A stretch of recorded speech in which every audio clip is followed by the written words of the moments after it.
Okay. Yeah, no, we live? Yeah, we live. We good. We're here. Coastal zoning it up in the metaverse where I just bought land in Egypt in the metaverse, baby. Cool. Alright. Let's notify the Discord. Let the homies know that Coastal is zoning. And, yeah. Just give everyone a couple minutes to join. If they want to watch, they can. That's the point of the stream, is so people can watch. Wave of Fury was fun. Wave of Fury was very fun. The Coastal 35. Whoa, fuck. I forgot about that. Ooh, the line rises. Did I look at this already? I think I did. That's right, I definitely did. That's correct. That's what they did to me, and I was hurt. I was a little hurt. Is SWF Elite an A show?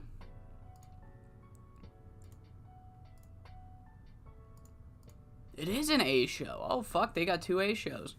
Oh, shit. Okay. Baller. Good for them. They're not gonna want it after USPW inevitably poaches every single name they have. Alright, but let's just make sure that nobody's getting double booked. And I think we're good. I'm just gonna sim the one day I need to. Then, oh, that was like 4 at once. Oof, that hurt. Ooh, hello reality.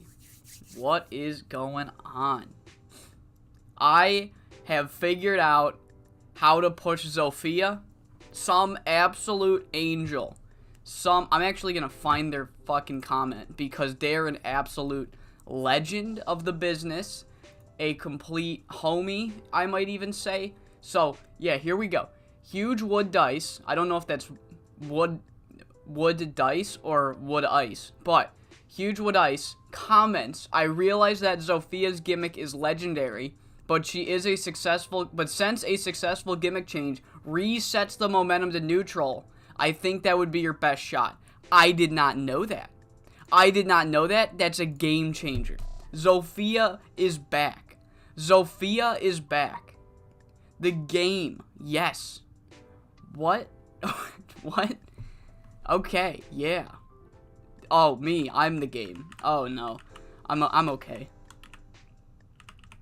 I'm going to. Now that I know how to push Zofia Yankovic, we are going to have fun.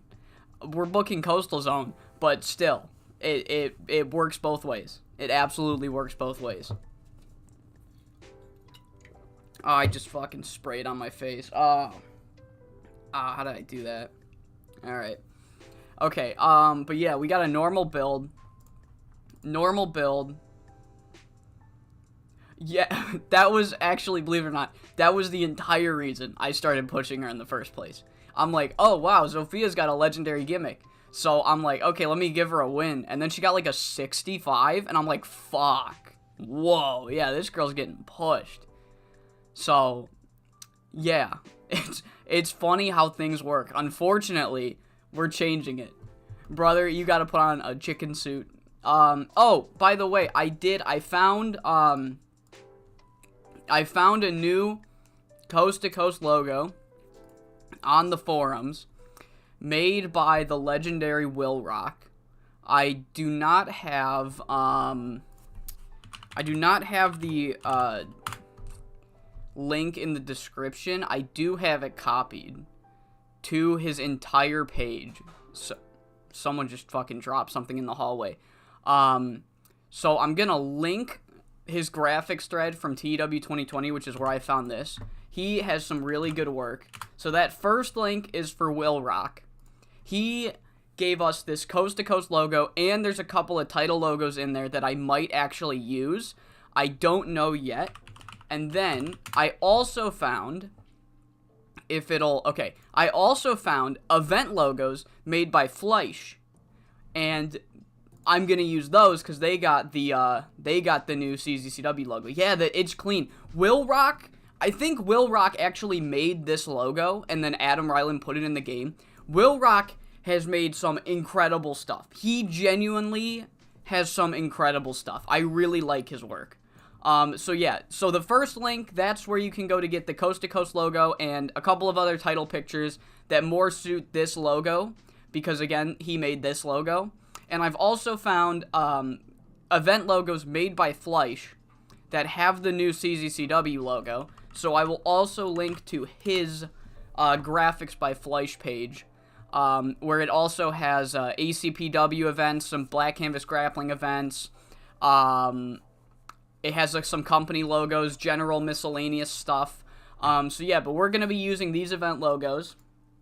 Fleisch's, it says it's freeware. Essentially, all images are free to use in personal games, mods, and diaries. So I'm just gonna credit him, give everyone the link if they want to use them.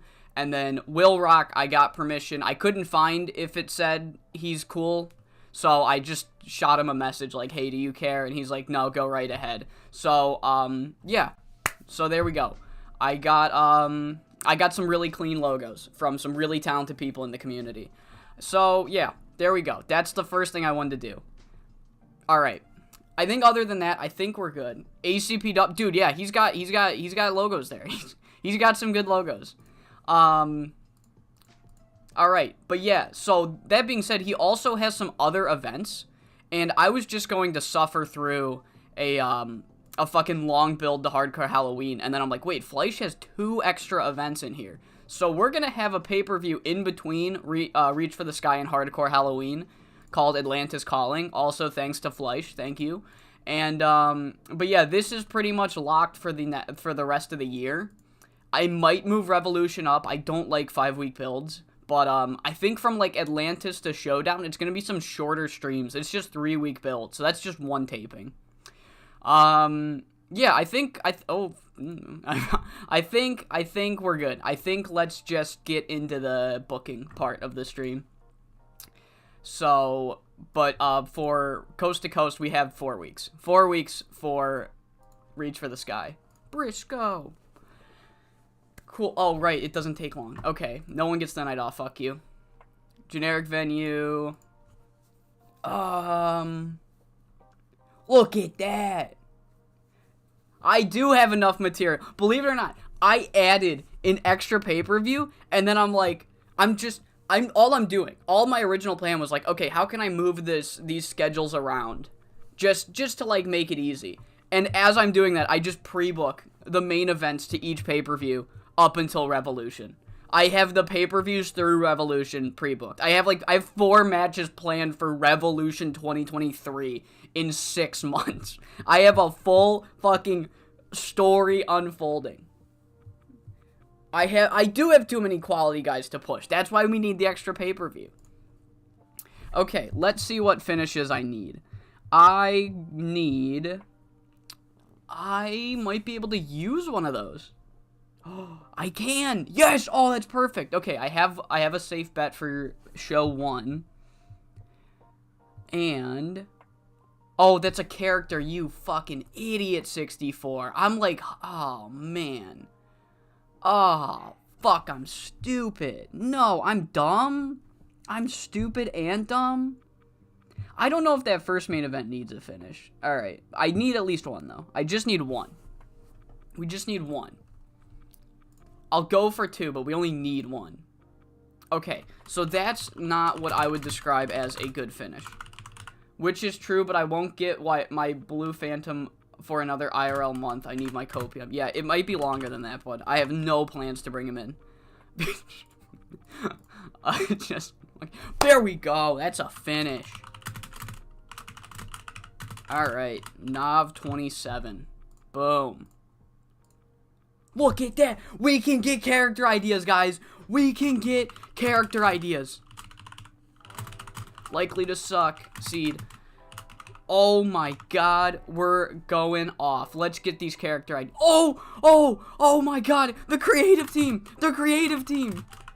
Oh, I was just playing the 2004 mod. And fuck, man, they're useless. They're absolutely terrible. Holy shit. Creative finishes are OP. Oh my god. Holy shit. Okay, Soxty Roos. I know that's a typo, but can you please call me Soxty Russo from now on? Drips. Dude, I'm telling you, if I need a body, he's the first. How about this? This is the okay.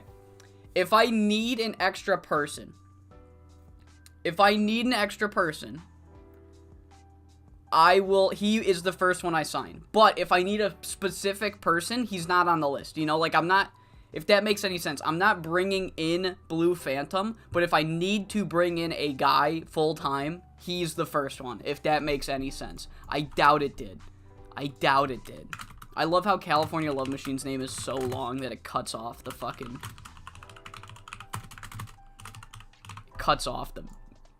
thing, the name. Yeah, dude, creative team, oh my god.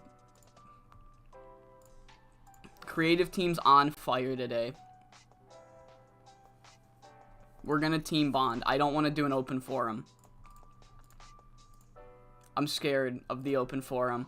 Oh yeah, we have pre-booked. We have some pre-booked stuff. Why? That's a great question. That's an absolutely great question.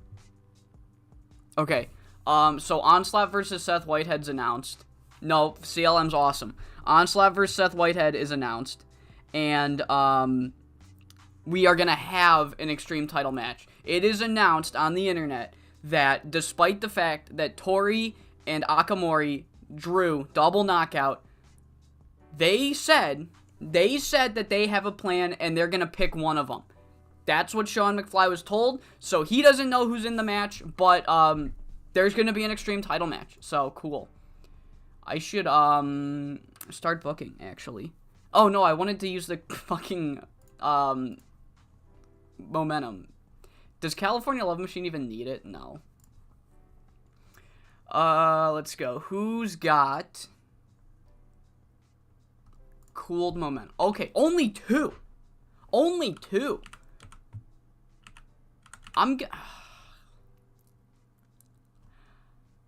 gonna do Miguel because his is worse. Suxty Russo. Okay, that's a bit far, buddy. Suxty Russo. Alright. Let's go. Deploy. Bang. Alright. So we've only got 2 people in the red. Whatever, man. Shut up. Don't... I know who to book. Alright. What the fuck is this?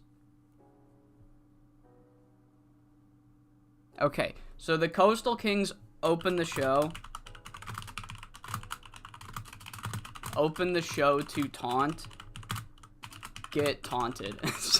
So they open the show. It's fucking Fox and Cougar and the rest of them, and they just open the show talking shit like, oh, Sean McFly tried his hardest and he still failed. Oh, Mash Cougar with his back against the wall, but he's still the champion. Wham, wham, Sean McFly. And then American Flash and Going Coastal, they enter the arena, and they taunt them back.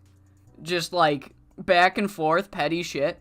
And then eventually, Frankie Boy's gonna be like, yeah, you know what, Mask Cougar? I'm not surprised you've taken this route because you've clearly been Fox Mask bitch for the past 10 years.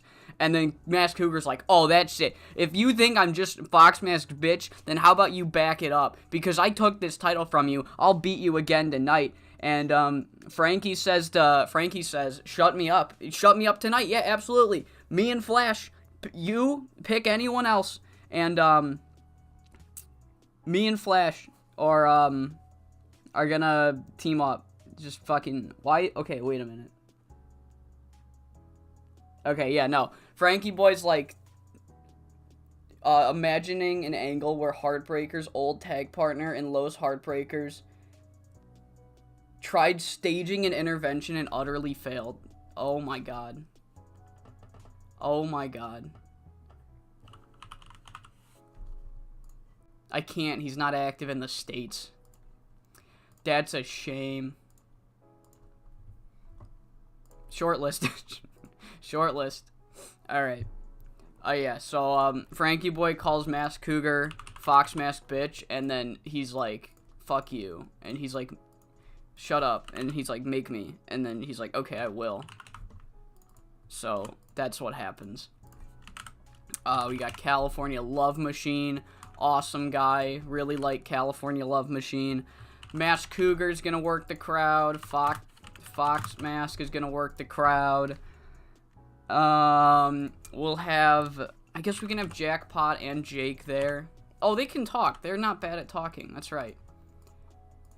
They're not great, but they're not bad. So hype. Yeah. So Masked Cougar accepts a tag team match without asking for Fox Mask's approval. Just kind of does it, and Fox Mask looks at him like, dude, what the fuck? Why are you doing a needless match? We don't need to fight these people. All right. So our next match is going to be fun because Heartbreaker is dead. He died.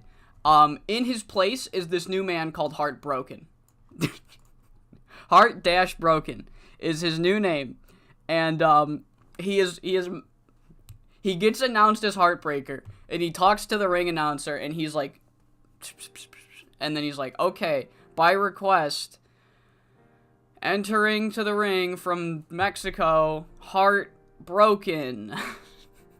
What a fucking loser. So yeah, that's how we open with Heartbroken. Just a fucking, what a loser.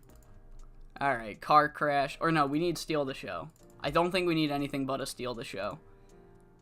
Yeah, we don't. Okay, so Heartbroken is here. And then, yeah. Question mark? He's, yeah. Don't worry, we got someone in his place. He might be gone, but he's not... He might be gone, but he's not forgotten. So... if this isn't character development, I don't know what is. After that, we have Fox Mask talking to Masked Cougar, just kind of scolding him, like, dude, why are we doing this?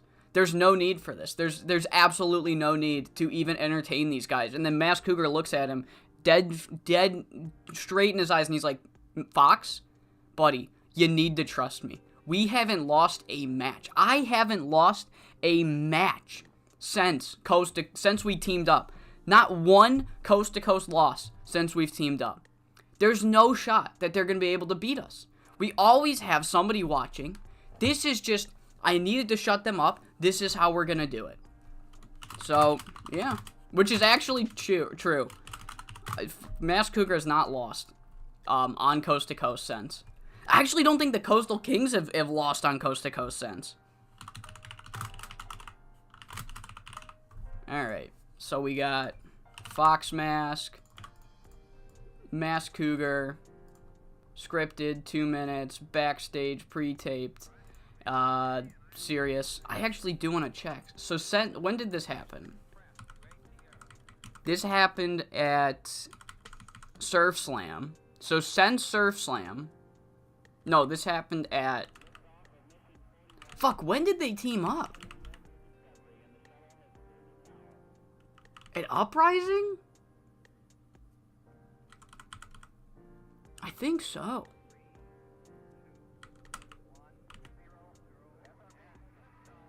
I think so.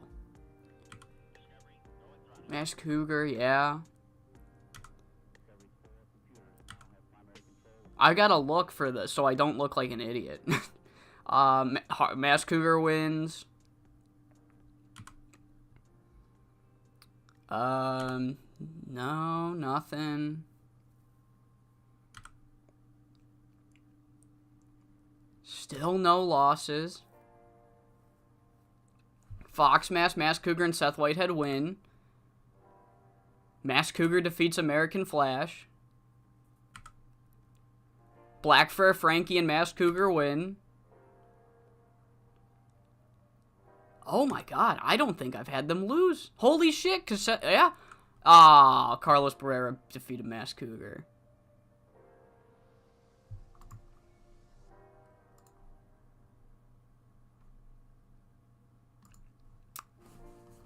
So I've only lost one match. Fuck. I thought I looked already. That sucks. Oh well. Sucks to be Fox Mask. Alright. So, Frankie cuts a promo.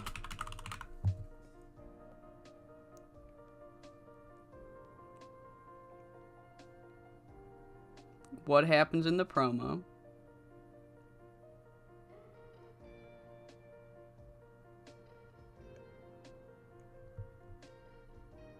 Oh, right. Okay, so Frankie says, Am Flash got what he deserves.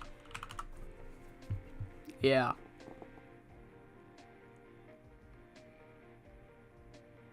I referenced something, and I don't know what I referenced, which sucks. I think I'm referencing the opener. I don't know. I wrote Frankie Perez says that American Flash got what he deserved at the pay-per-view, and now he's throwing petty insults. SMH.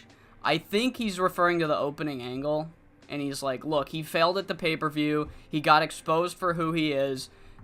This is exactly what I was trying to say, and now he's just coming out, throwing petty insults, showing everybody that he's not the man that he claims he is. After that, we've got Aviation and the Inner City Express in a match, 7 minutes. Oh, that's fucking short. 7 minutes. Malik Cash can go over.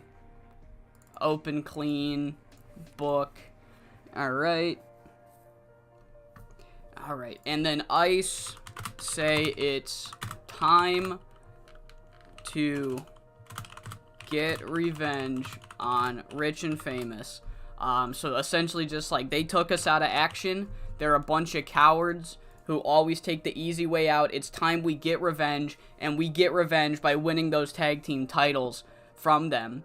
But then they are interrupted by Bullseye and Waylon Walls, who say, look, we hate them just as much as you do. However, we won a match at the pay-per-view. We're #1 contenders, if anything. So if you want a shot at the tag titles, one of us has got to earn it. And we're going to have a tag team match next week to determine the #1 contenders. Hype. Hype it is. My leg keeps cramping, so it's really hard to think right now. I don't know why. Okay. Time to think bigger. Or Zell says.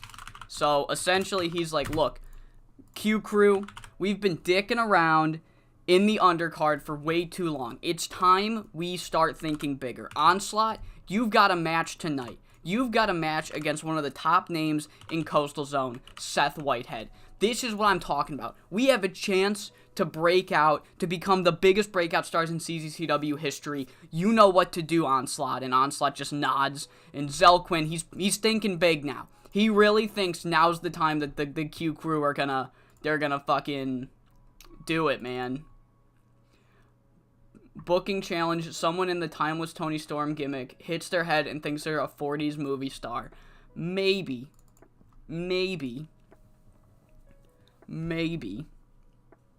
I don't know if I could do it, though. I don't know as a writer I could do it. I don't know.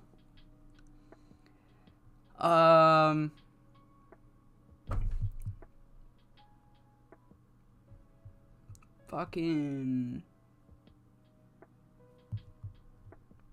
So that is going... Okay. So here we go. So Carlos promo about Payback. So essentially Carlos Barrera is cutting a promo. He completely lost his cool during the last pay-per-view, and it all stemmed from that one loss to the Coastal Kings in the 4-way. He has fallen ever since, but now that he's finally bouncing back, he's ready to get revenge on the Coastal Kings. He still hasn't forgotten being called a bitch or whatever, and he's going to make sure that the Coastal Kings pay. But as he is cutting this promo, he is jumped by Jackpot Jordan, Jake Idol, and Foxmask 2. So, you know, he's coming for the Coastal Kings, but the Coastal Kings are already coming for him. Boom, book segment. So we have the Extreme title angle. And essentially what happens is, after the last Coast to Coast, we had the greatest match in Coastal Zone history when Takamura and Bunraku Kintori knocked each other out. You gotta wait. I gotta book the segment first. no one else knows what you're talking about. You are one of 3 people that saw the video. So, I'll get to it. We'll get to it. So they've earned each other's respect, and the Guru comes out and he translates essentially, Atsumori and Bunrakuken have earned each other's respects, and they have agreed that Atsumori should get the title match because Tori had a chance. So Atsumori is going to get the Extreme title match right now, and Bunrakuken Tori will be the first challenger when he wins, essentially. So yeah, Tori already got his match, so now Atsumori is going to get a match in Aussie rules against Tigray, because Tigray's going to make a fucking good match. 14 minutes. Tigray still wins, so never mind to that whole plan. But, yeah, call it in the ring. Clean. Let's have him go all out. Fuck it, man. I say fuck it, and then one of them's going to break a shoulder. That's just how it's going to go. I'm sorry, there's a weight limit. No, there's not. Not anymore. Sean McFly removes the weight limit. Okay, 850. Fuck, then just put it to 850. Don't care. Do not care. Cool. I didn't know that. I booked my whole company for 6 months without knowing that. That's crazy. No, that's we're doing X Division rules. No fucking cruiserweight title. If you can fly, you can fly. Alright. Tigray gets his face broken. So, Tigray, he celebrates. He's defeated both of the Puro guys. And, he is then jumped by Heartbroken. Heartbroken T's challenging for a championship at the last pay-per-view. And now he has set his sights on Tigray Salvaje Jr. Scripted, save details, book segment. Boom. Then we have a promo by the Coastal Kings. CLM asks Frankie Boy for a favor. And essentially he's like, Frankie, look, I know you and American Flash were originally going to be in this match. And I know it was you calling him a bitch. BCG reboot save? Yeah, at this point. Pretty much at this point. I know it's going to be you and Flash, but Masked Cougar's partner is going to be Air Attack Weasel. I have yet to get my hands on that slimy motherfucker ever since he turned my back. Frankie, can you do me a huge favor? Back out of the match and let me in. And Frankie, he's like, damn. You know what? I kind of owe you this. After telling you I didn't need help and then getting my ass kicked, I kind of owe you this. So, you know what? California Love Machine, you're in. You and American Flash are going to take on Masked Cougar and Air Attack Weasel. Alright, cool. Boom. Not Masked Cougar. Frankie. Boy. Bang. 4 minutes. Surprise. Fine. Backstage pre-taped. Alright, cool. Then we have Seth Whitehead versus Onslaught, because that match is going to be funny. And it's going to go 10 minutes, and Seth Whitehead's going to kick the shit out of it. Imagine someone like Tyson Bane now competing in the fucking... No. Nowhere near. It's 20 feet away from the company as a whole. As a whole. Alright, so Seth Whitehead fucking kills him. He fucking kills him. Seth says he's earned a title match. Or title shot. So he's like, I've proven myself time and time again. I once again did it at the pay-per-view, beating Frankie Perez decisively. It is time that I get my championship match. I get what's rightfully mine. So then we get a promo from the California Dreams.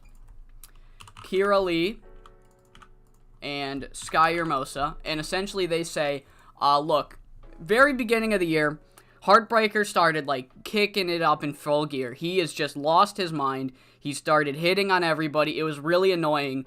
But we just kind of beat his ass and then let it slide because, like, nobody was going to date him. He really wasn't harming anybody. Now he's kind of, like, genuinely freaking everybody out, and it's very unhealthy having a man like that in our company. So we're going to take the bullet and kind of go after him again, genuinely. I mean, the California dreams go for broke. And yeah, they're just like, we thought we knew what he was capable of, but now it's like, damn, that's kinda who got oh my god, who got called up to the big leagues? This guy, not you. Alright, so we have a big gamble. I have a Tigre. I don't ever have Tigre in main events, do I? Not really. No. When does that Tigre one end? December? Yeah, never mind. Yeah, I'll hold on to it. Okay. When does this Waves one end? January? Yeah, never mind. I was like, should I use it? I'm gonna use that, creative finish, the big gamble creative finish on the opener, because it just booking Heartbreaker is a gamble in entirety. But yeah, main event time, Air Attack Weasel and Mass Cougar versus American Flash and California Love Machine. And Mass Cougar, no, I put Mass Cougar twice, you stupid motherfucker. California Love Machine, save, that's gonna go 20 minutes. So after hyping themselves up, like, look, we've only lost one match on Coast to Coast since we've teamed up. One match was a loss. That's it. You gotta trust me. California Love Machine, no, American Flash wins. American Flash wins. That's Air Attack. You fucking, Salvaje. Yeah, hell yeah, Salvaje. Let's go, bud. Alright, American Flash wins. He's going to pin Mass Cougar. Pin the champion. Open. Can Weasel call? Can Weasel call? Yeah, okay. Oh, thank God. Open. Call. Slow build. And so, Frankie's at ringside. And Fox Mask's at ringside. Frankie Boy is kind of there, being the equalizer. But eventually, Fox Mask 2 runs out. But it is Carlos Barrera who prevents Fox Mask 2 from cheating, allowing American Flash to hit his finisher, reverse whatever Cougar was going to do, hit his finisher, and get the victory over the champion here tonight. Safe, we'll do the likely, because I want the safe bet on the other one. And we're going to end the show. Fox Mask and Mask Cougar are absolutely beside themselves. And Sean McFly books the title match. He says American Flash has just pinned the world champion. He has just pinned him. I don't care what anyone says. I know he just had a shot. But American Flash has just pinned the champion on Coast to Coast. So, we're going to run it back. American Flash versus Mass Cougar at the pay-per-view. American Flash has earned his championship match. Fox Mask is there. Frankie Boy can be there. California Love Machine can be there. Carlos can be there. So yeah, 2 minutes, 4 minutes. Hype. American Flash is gonna get another title match. Boom. Reach for the sky. Briscoe. American Flash, Mask Cougar. Okay. Auto name. Coastal Zone Championship on the line. I think we're good. Lo-Fi didn't pause on me, did it? No, okay, good. This monster keeps spitting at me. Alright. Let's run it. I need my... Okay. And we open the first edition of Coast to Coast in this episode with the Coastal Kings. Mass Cougar snuck out of the pay-per-view with his championship, able to steal the match right under California Love Machine's nose, and the Coastal Kings, they come out, and Fox Mask is just having another victory parade, just like everybody said. Mask Cougar, oh, he couldn't do it. Sean McFly tried his hardest, but he tried so hard to make sure that Mask Cougar wouldn't walk out as champion, and look what happened. Mask Cougar still did it. Everybody doubted us.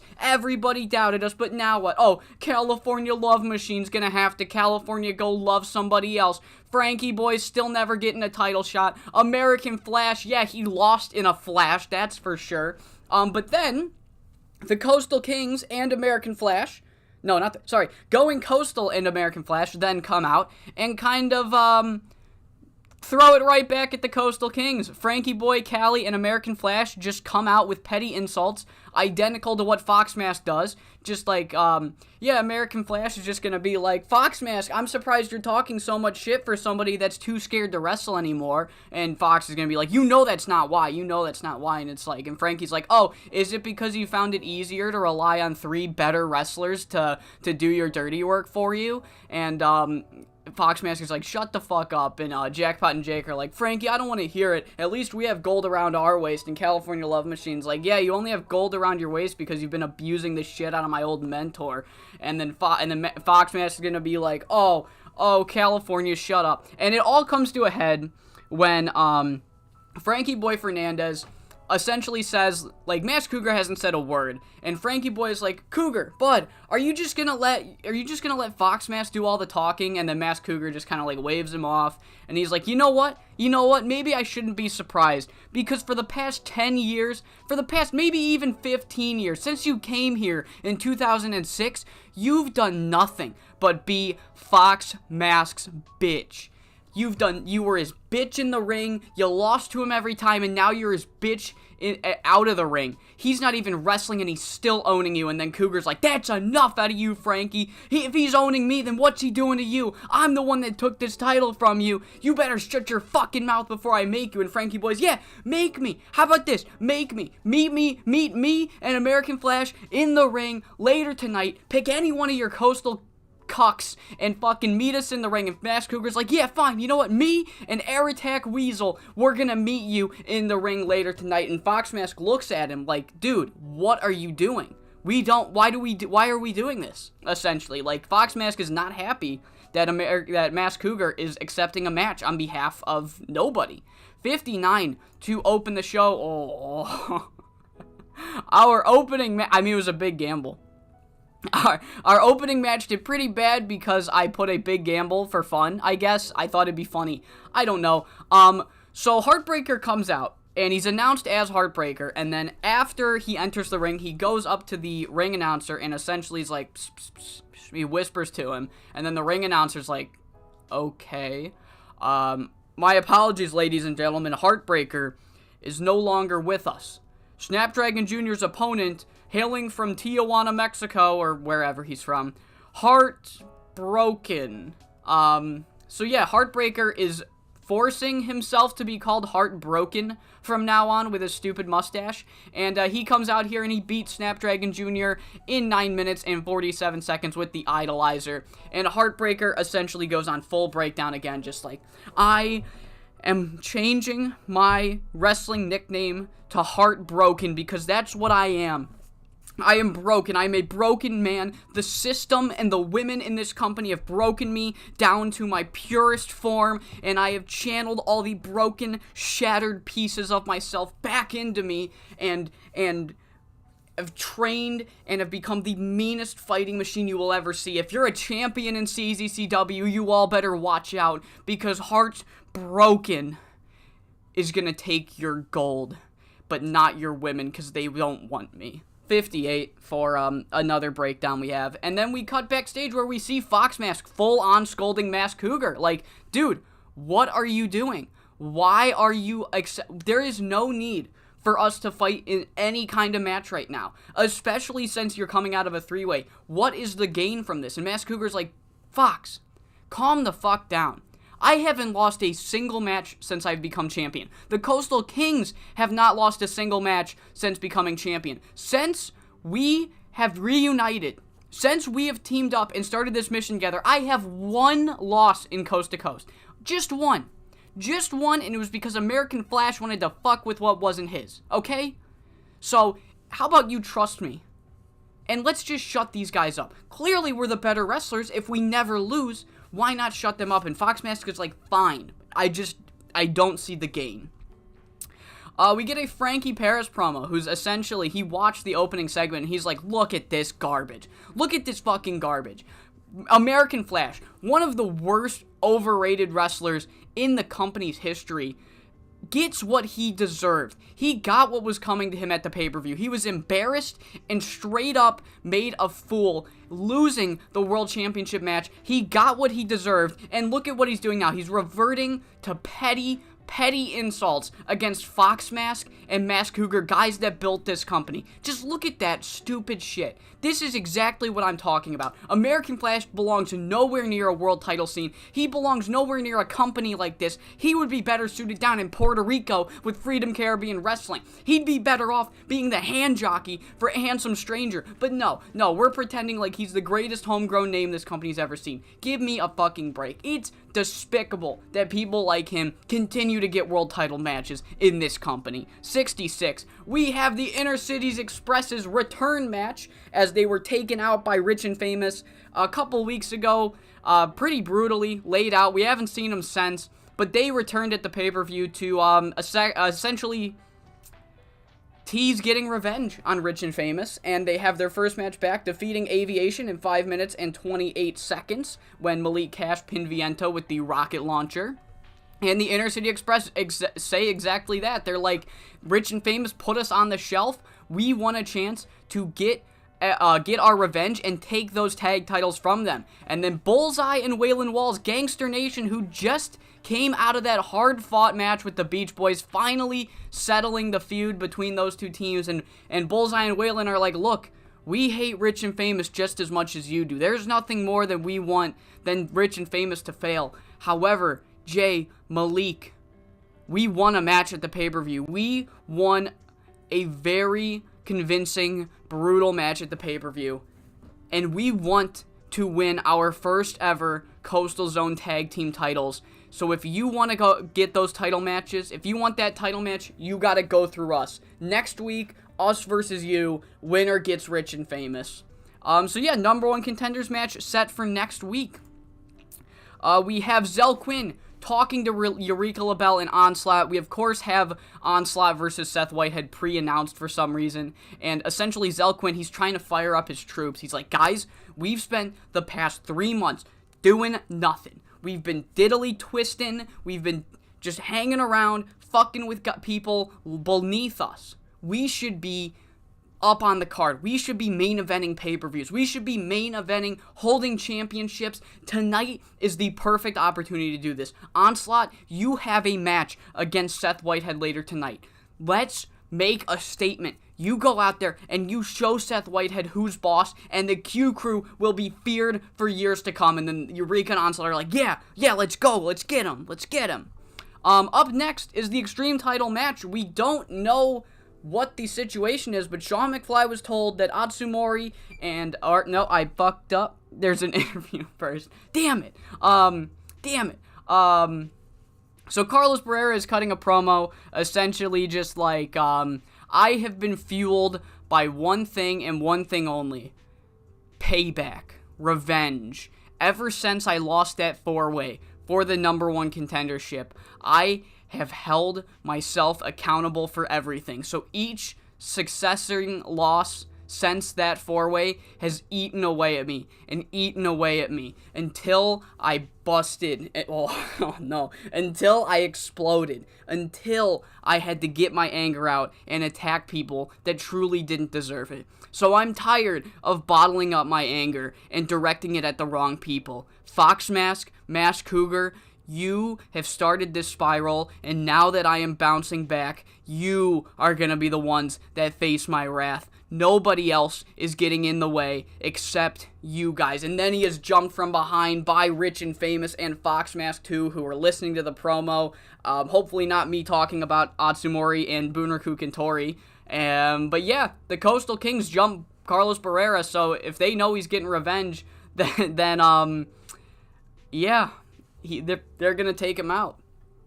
Now it's time for the fucking angle. So essentially, the Guru plays translator again, and he says that after last week, after Atsumori and Bunrakuken knocked each other out, they have earned each other's utmost respect. And they feel that they are the two best competitors in Coastal Zone right now. They've never wrestled each other before. They've never seen each other wrestle. So being face-to-face with one another made them realize how special these two are. How similar these two are, especially their paths to Coastal Zone. So they have come to an agreement. Even though last match was a draw, the two men agreed that Bunrakuken Tori had his shot against Tigre, and Atsumori should get one tonight. So, right now, Atsumori versus Tigre for the Extreme Championship gets a fucking 73 bang.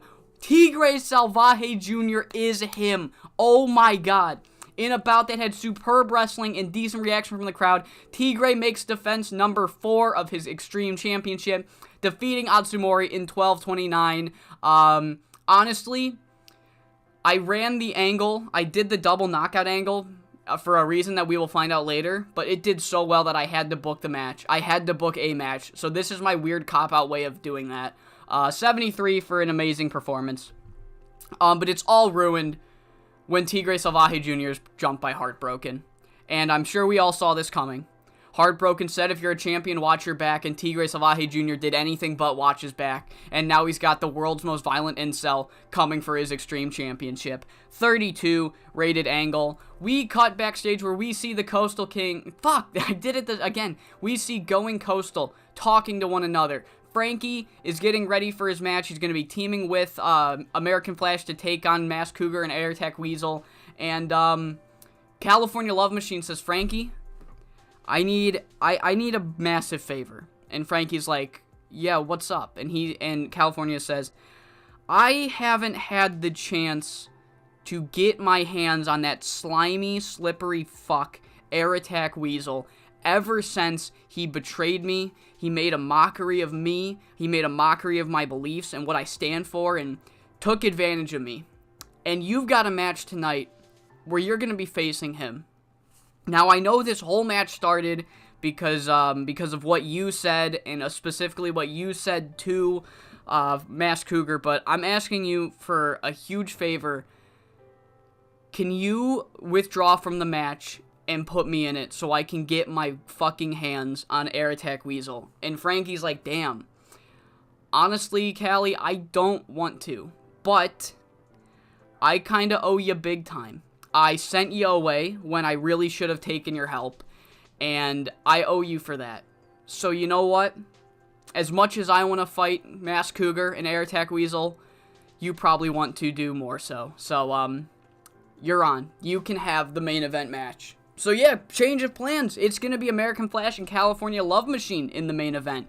Up next is Onslaught versus Seth Whitehead. It went about as well as you'd expect. Seth Whitehead murders Onslaught in 8 minutes and 13 seconds with the butterfly powerbomb. Q Crew were not, in fact, able to capitalize. And Seth Whitehead has a microphone afterwards and just says, at the pay-per-view, I proved what I said I've proved what I've been saying. I'm continuing to week in and week out destroy anybody that stands in my way. This month it was Frankie Perez. Last month it was Carlos Barrera. Everybody that comes to me, I fucking beat them. So you know what? It's goddamn time I get this title match, and I'm tired of waiting. And he spikes the microphone down. And right before our main event, we see oh my god, did I miss the button? We see the California Dreams talking, and they're essentially like, look, Sky Hermosa is cleared to compete, and even though we probably should be targeting Carlos Barrera, we need to handle somebody. See, we were one of the first people that Heartbreaker was sexually harassing, and we didn't do anything about it. I mean, we beat his ass because it's easy to, and it's fun to, but like, we didn't put an end to him, and now he's become one of the most disgusting, vile human beings I've ever seen in my life. So, if Heartbreaker truly wants to, continue on the path that he is going down, we're gonna have to go and come after him once again. 48. So essentially, they think it's too much of a detriment to the company to have Heartbreaker be a champion, so they're gonna do something about it. 48, and then the main event, Frankie Boy's at ringside, Fox Mask's at ringside. Frankie Boy continues to prevent Fox Mask from cheating. Eventually, Fox Mask lures Frankie Perez to the top of the ramp so Fox Mask 2 can run to the apron, try and do a distraction, but he is cut off by Carlos Barrera. Carlos Barrera clotheslines him to the ground. Mask Cougar is distracted. He turns around right into a high-velocity senton. I don't know if that works like that. He walks into a drop kick, followed by a high-velocity senton, and American Flash has just pinned the world champion. He has just pinned the world champion in a 75-rated main event. American Flash and California Love Machine have absolutely zero chemistry as partners. Air Attack Weasel was fucking horrible, and it gets us 75. So, you know, American Flash with the victory. Fox Mask and Mask Cougar are absolutely left stunned. Carlos is watching from afar, laughing his ass off. Frankie, Callie, and Flash are celebrating, and Sean McFly, who I apparently forgot to put in this angle, comes out and announces, look, I don't normally book stuff on the fly, wink, but American Flash has just pinned our world champion. Our world champion has just been pinned by American Flash. So even though he just got an opportunity, I cannot deny him a world championship match. At Reach for the Sky, American Flash will be challenging Mask Cougar once again for the world championship. The Coastal Kings freak out. Fox Mask is not happy at both Sean and Mask Cougar. And we end this edition of Coast to Coast on a 64. Great fucking rating to finish. Overall show got a 72. Good start to the show. Let's get to Coast 33. Alright, California Mid Machine in the main event. Yeah, was that mid? Was that mid? That didn't look mid to me. That didn't look mid to me. That looked pretty good. That looked like a pretty good main event.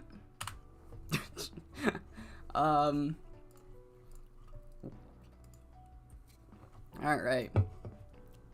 70,000 viewers. Wow. 70,000 people. That's like more than TNA. Okay. Alright, we open this show with Sean McFly announces the Reach for the Sky match. What the fuck is a Reach for the Sky match? Well, thank you for asking. It is going to be a 6-person ladder match where the only way to win is to... No, anyone cannot get lucky if it happens every week. The only way to win it is by climbing a 20-foot ladder, retrieving a briefcase held above the top of the ring, and if you win...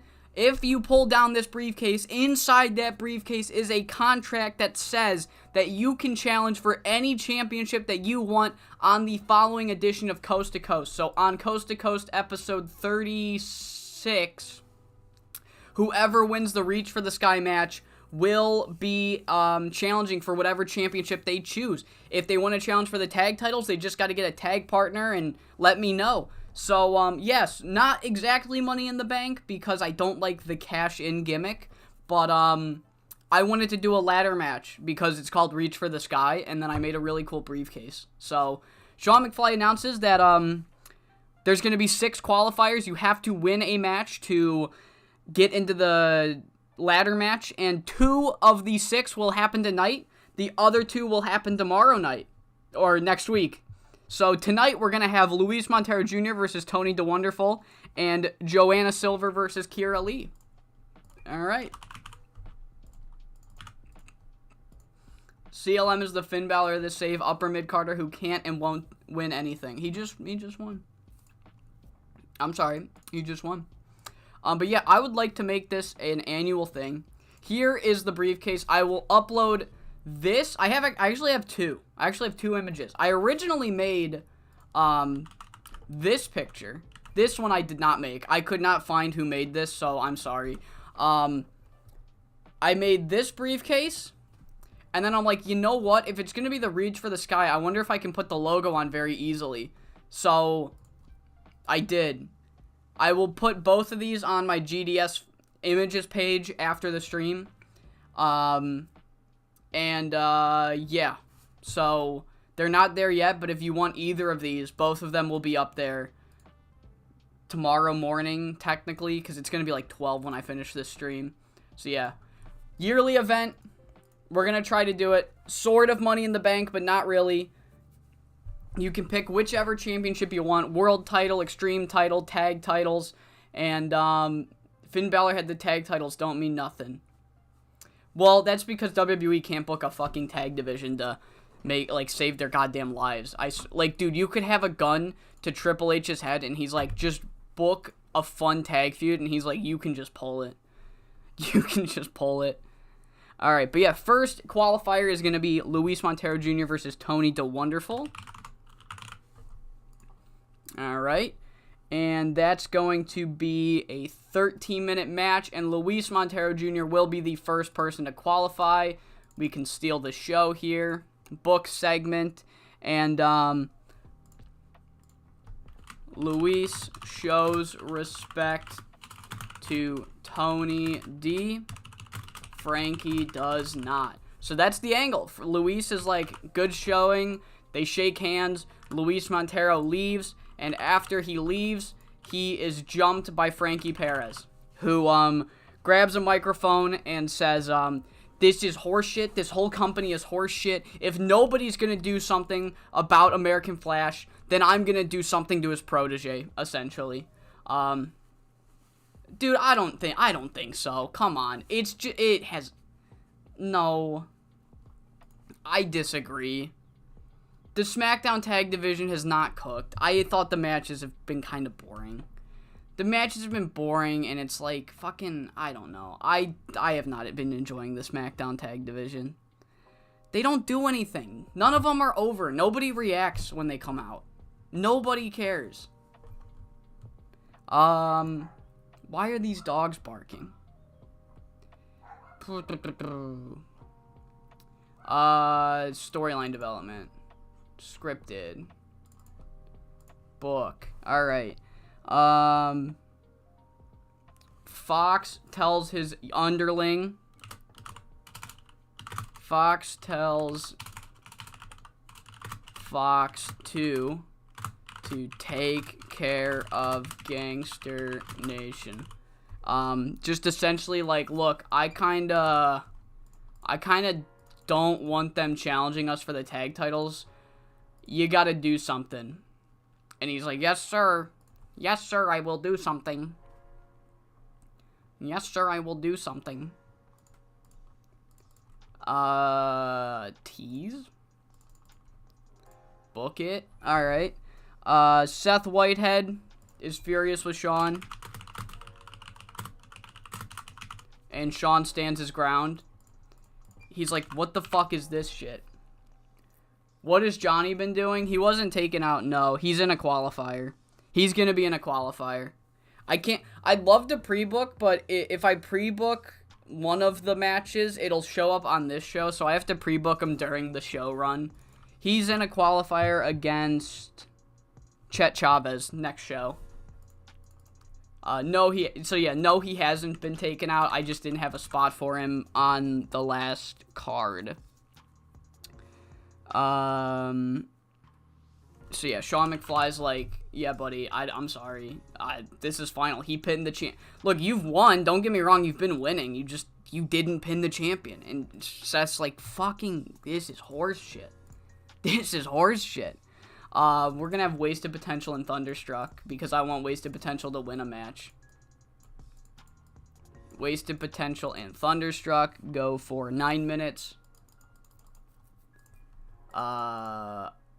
Onslaught lost, so he can get the win. I don't care who takes the fall. Open clean. Book it. Zell Quinn says Onslaught was cheated. He was cheated last week, and they will not let this injustice go without consequence. I need to find something to rate Onslaught on, because he is fucking tanking these ratings. I mean, tanking them. Just fucking tanking them. 2 minutes scripted. Tease works. Book. Carlos and GC confront the Kings.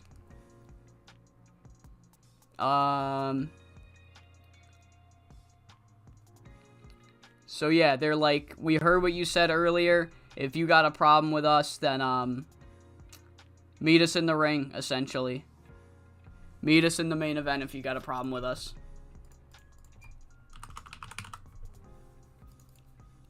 Work in the crowd. California work in the crowd. Frankie Boy work in the crowd. Mask Cougar work in the crowd. Fox Mask work in the crowd. 2 minutes also, I think. Yeah, 2 minutes. Hype. That's going to be the main event. We're going to have another California Love Machine main event because hell yeah. Because he did really well last time.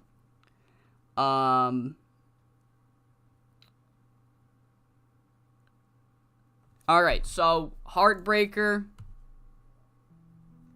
No, Tigray calls out Heartbreaker. He's like, if you wanna fuck with me, let's settle this right now. Let's settle this right now. Heartbreaker comes out alongside Mitchell Aldred, who is announced for the Reach for the Sky qualifiers. He will be in a match next week, Reach for the Sky qualifiers. He comes out with Heartbroken, and Hugh Day Ask, who will be Mitchell Aldred's opponent, is like, look, I'm not gonna let you team, like, these fucking incels team up on you. Let's fight them off. Tigray wants to settle the score now. 2 minutes, surprise, boom. Do not improvise. Alright, then we have a fun tag match. A fun tag match. Heartbroken and Mitchell Aldred defeat Tigray and Hugh Day Ask. This is going 14 minutes. And Heartbroken is going to pin Tigray Salvaje Jr. Protect both of them. I love both of them. Protect them both. Tainted finish. Open. Book segment. Heartbreak. Oh, fuck yeah. I would be very unhappy too. The Architect, the COTT job. He's going over. He's going over, brother. Yeah, we're gonna keep both of them strong too. yeah. Shut you up quick, buddy. Shut you up quick, buddy. So Heartbroken taunts Tigray. The Dreams tell him to go to therapy. Alright.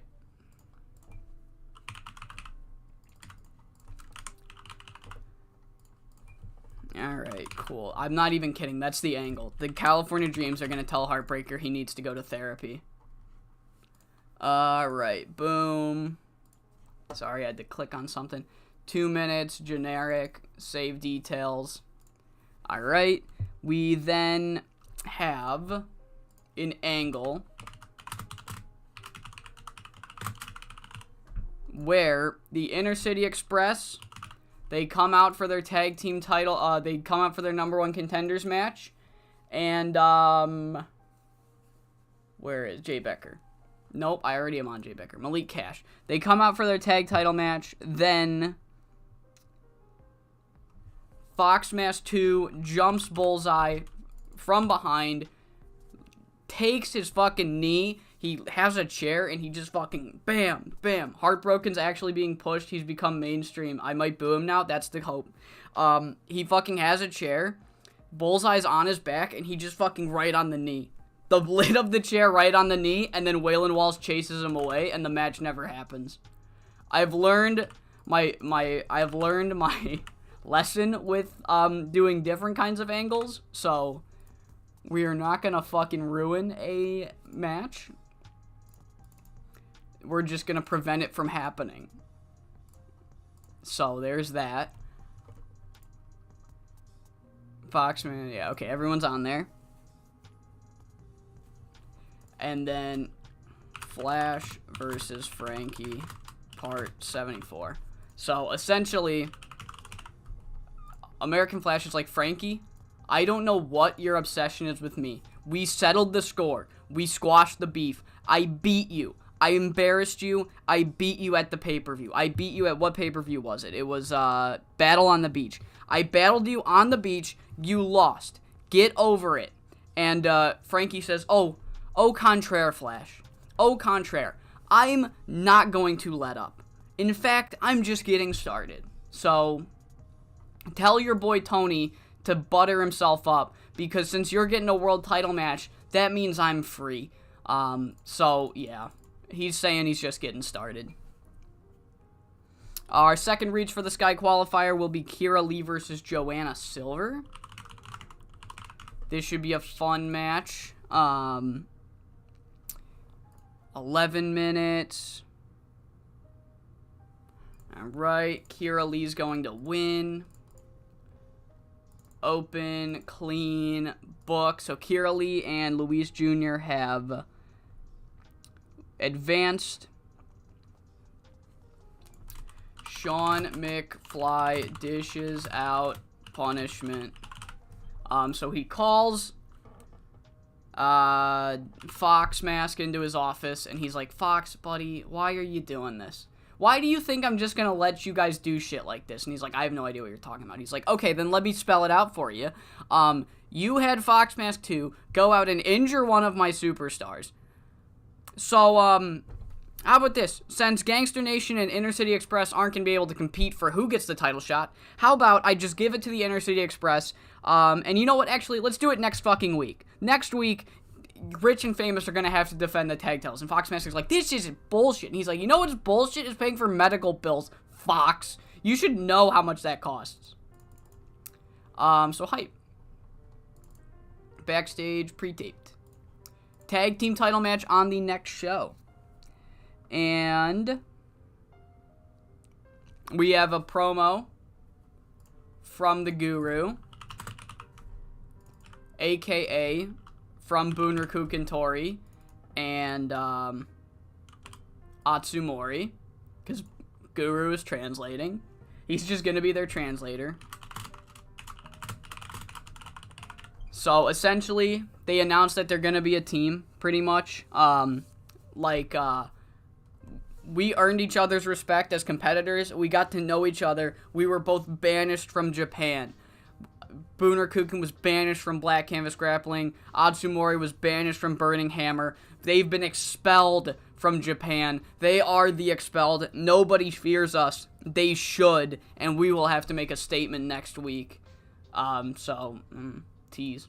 Can't believe Sean McFly's such a mark. He pulled the economy card on him. Damn straight. Damn fucking straight.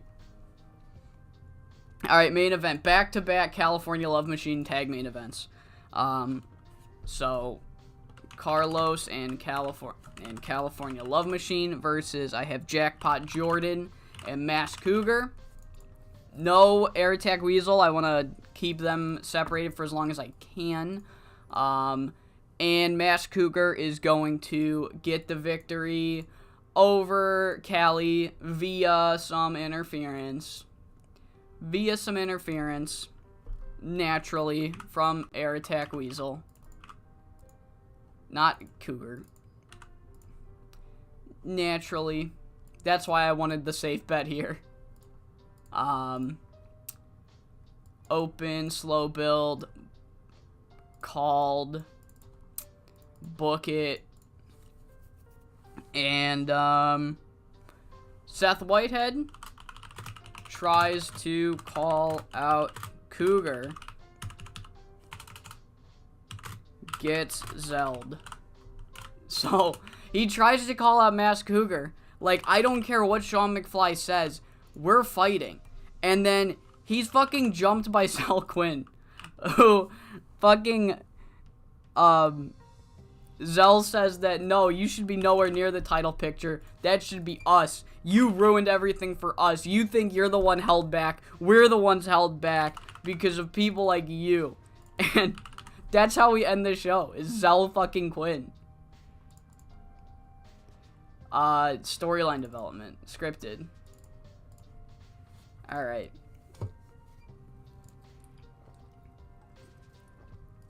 I'm a little tired today, which is a shame. I might have to have a second monster. Yeah. Let's get it.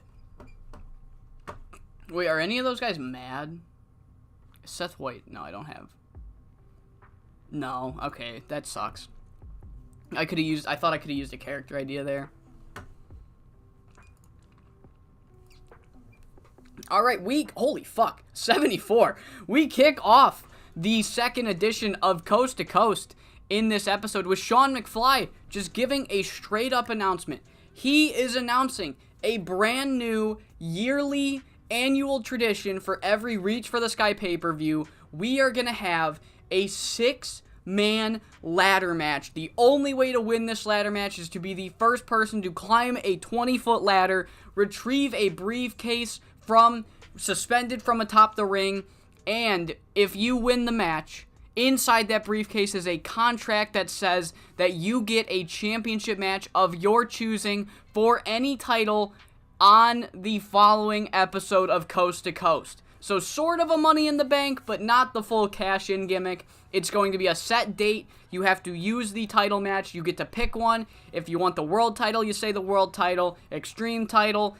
If you want the tag titles, you get a partner, and you can challenge for the tag titles. So, yeah, a 74 rated Angle, surprisingly. He says, tonight there will be 2 qualifiers. First, immediately after my promo, we will see Luis Montero Jr. versus Tony DeWonderful, and then later in the show, Joanna Silver will take on Kira Lee. Next week, we will have the remaining qualifiers in this order. We will have Simon Waves versus Swipe Romero. We will have El Jaguar versus Sky Hermosa. We will have Chet Chavez versus Johnny Perez. And the final one, we will have Hugh Day-Ask versus, from Mid-Atlantic Wrestling, formerly known as the Architect, now known as Mitchell Aldred. I think he was just the world champion over there. No, I completely lied. But he won the Ripcord last year, so that's cool. He won with Tyrone Gray. He won the Sam Keith Classic, and this is his prize. So yeah, Mitchell Aldred is coming to Coastal Zone, and he is going to be in the qualifiers next week. But right now, before we do that, I actually did want to show you what is the problem here. That's right, all the pre-bookings. The Reach for the Sky briefcase. I have this image as, if you're watching not the live stream, if you're watching the video, this image along with a second image that I made, along with this briefcase, are both going to be on my GDS images page. I have a video posted on my channel. If you just scroll back a couple weeks, you will find it. I have a link. If you want to use either of these 2 images, then if I remember, I might forget. If I remember, I'll link my page. It has all of my custom alts and anything I've made personally. The other links in the description are, of course, the new Coast to Coast logo and the new event logos. So, yeah, if you want to use those briefcases for your own save, go right ahead. They're going to be available as of this video uploaded. So, kicking off the qualifying matches, we have Luis Montero Jr. versus Tony DeWonderful. And 11 minutes and 9 seconds go by. Luis Montero Jr. gets the victory by submission, becomes the first man to qualify for the Reach for the Sky ladder match. And after the match, Luis Montero Jr., he's like, great fucking showing, Tony. They shake hands. Big respect. Tony's going to be the future of this company one day. And then once Luis Montero Jr. leaves, he fucking is jumped by Frankie Perez. He gets laid out, and Frankie says this company has its priorities completely ass fucking backwards. If somebody like American Flash is in a championship match again, he lost and he's in a championship match again. This is ridiculous. This is stupid, and I'm going to make sure that his protege gets the brunt of everything that American Flash has coming to him. 53 for that Angle. we have Fox Mask talking to Fox Mask 2, and essentially he says, look, later tonight, there's a number 1 contenders match for between Gangster Nation and Inner City Express. I don't like those Gangster Nation guys. I really don't. I feel that they could be a problem for us, if you get what I mean. If you, my dear protege, could persuade them not to wrestle tonight, that would be great. And Fox Mask 2 is like, I can do that, but what are we going to do about Carlos Barrera now joining up with American Flash and Frankie Boy in California? And Fox is like, look, me and Mask Cougar will take care of Carlos Barrera later tonight. I just need you to persuade and talk to Gangster Nation for me. 49 for that angle. We have a Seth Whitehead barging into Sean McFly's office. He says, what the fuck, Sean? I've done nothing but prove my worth, and I still can't get a championship match. And Sean's like, dude, American Flash just pinned the champion. I'm sorry. I've seen your wins. Your wins are impressive, but you haven't won against the champion. If you can pin the champion, you can have a world title match. Until then, American Flash is getting that title match, and that decision is final. And Seth says, fine, I'll fucking do it all again. 63 for that. We see Wasted Potential take on Thunderstruck. Fun match. 56. Onslaught did very well. Good for him.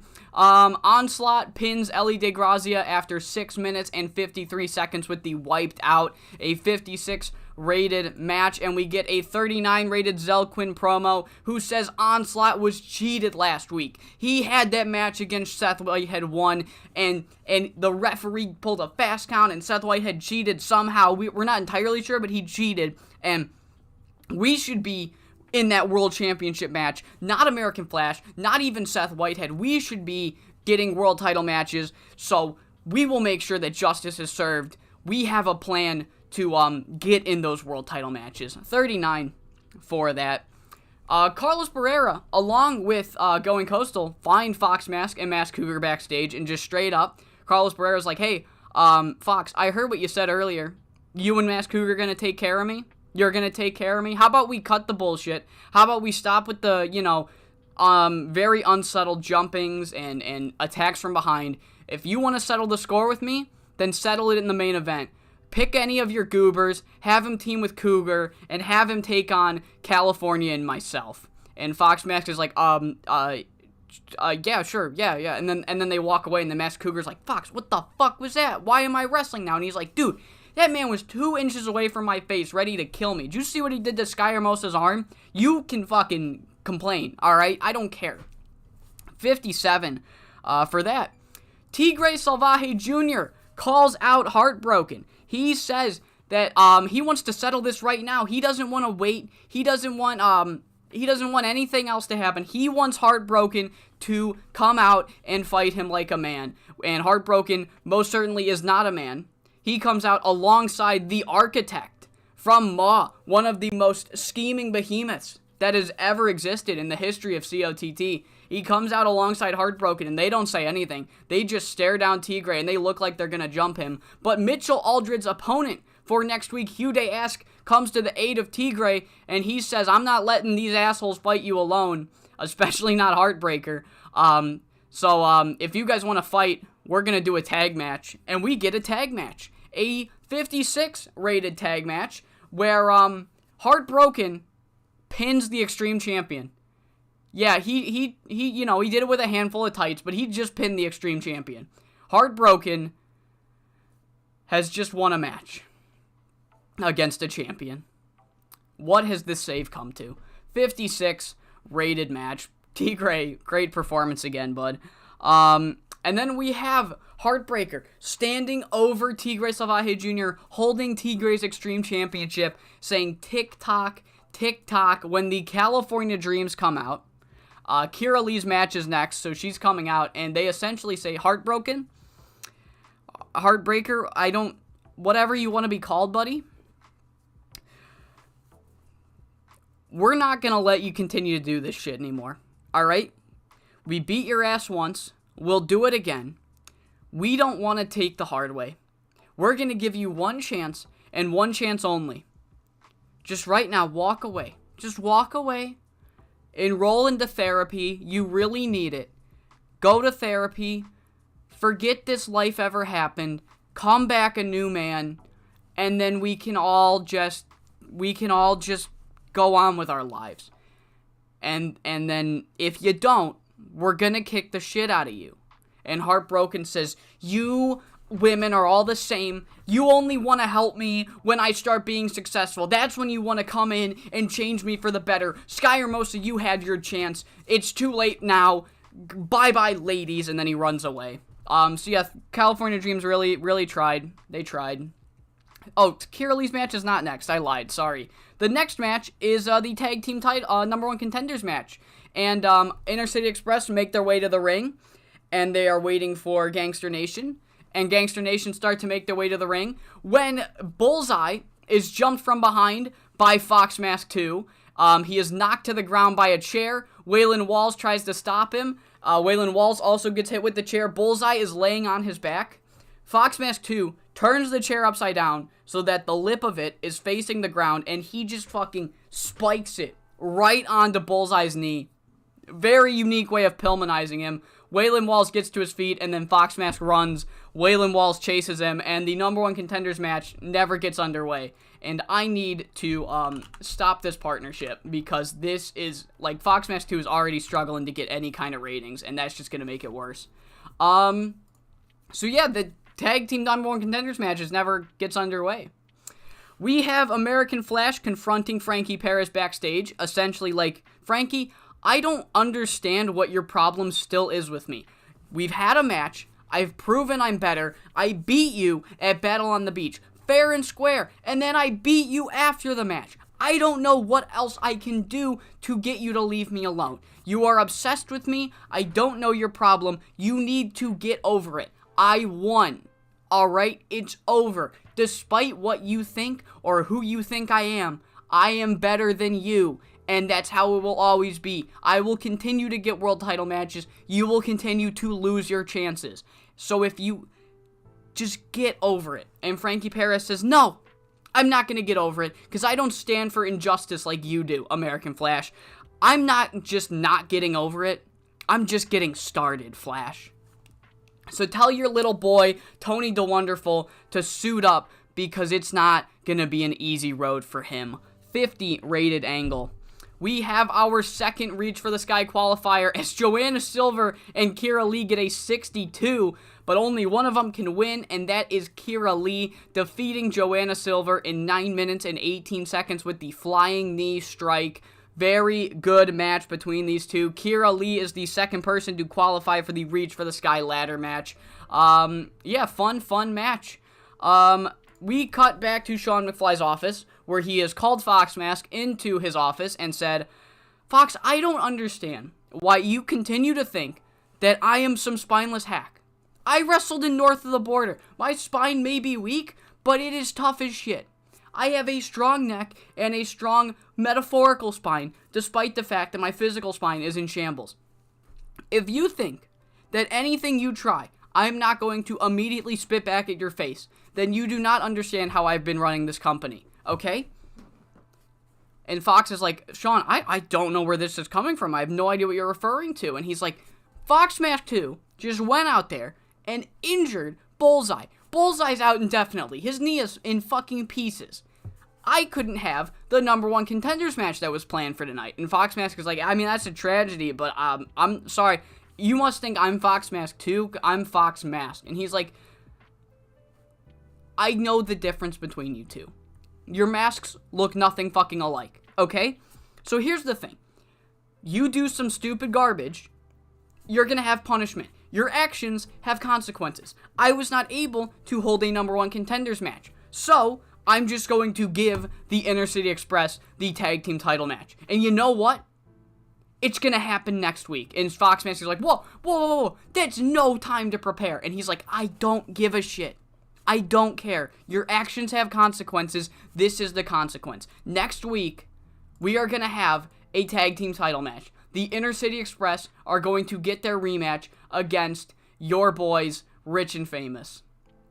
Wherever they are. Jackpot Jordan and Jake Idol. I don't... Oh, it's because of this. Right? Yeah, there they are. Or I just missed them like an idiot. But whatever.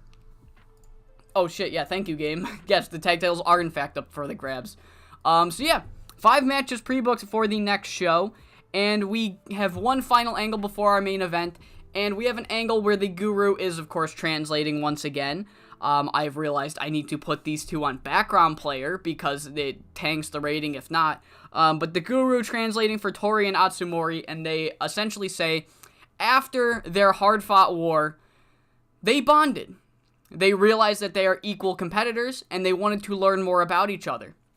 And they realized that they are both one and the same. Atsumori Takamura was poised to be one of the next biggest names in Burning Hammer history, and after a change in ownership, he was kicked out of the company. Bunraku Tori was the face, was one of the biggest names in Japanese wrestling, the biggest name in Black Canvas Grappling, and he was tried to be taken advantage of.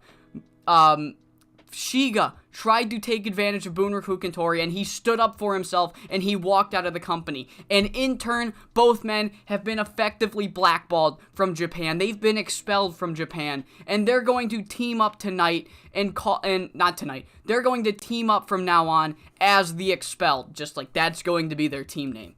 And they say that nobody on this roster fears them, but they should. And next week, they'll have to make a statement to show everybody why they should be feared. 29, horrible match, or segment. Our main event gets a 66.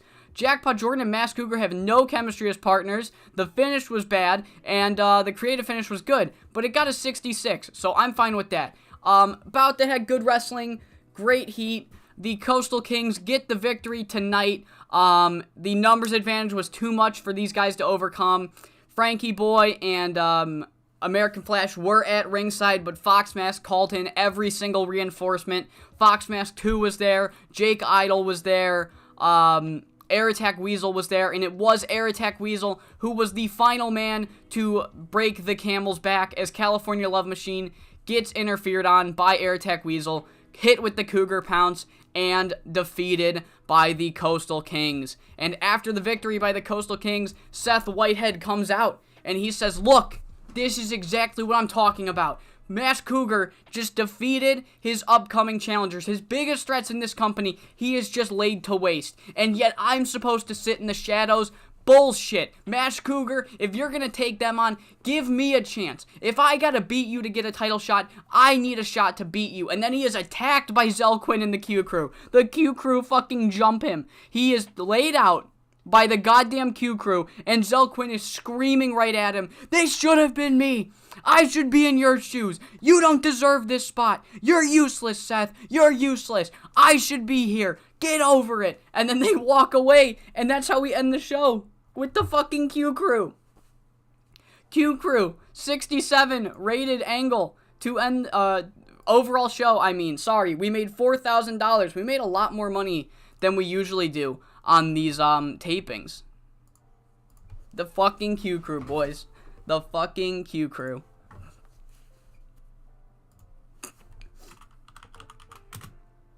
I really should get a water.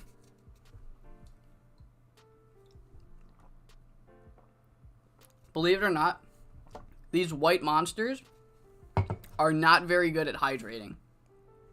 Raven Robinson is set to leave USP to us. She's not a wrestler anymore. Alright. No! It happened again. Son of a bitch. What was I doing with this guy?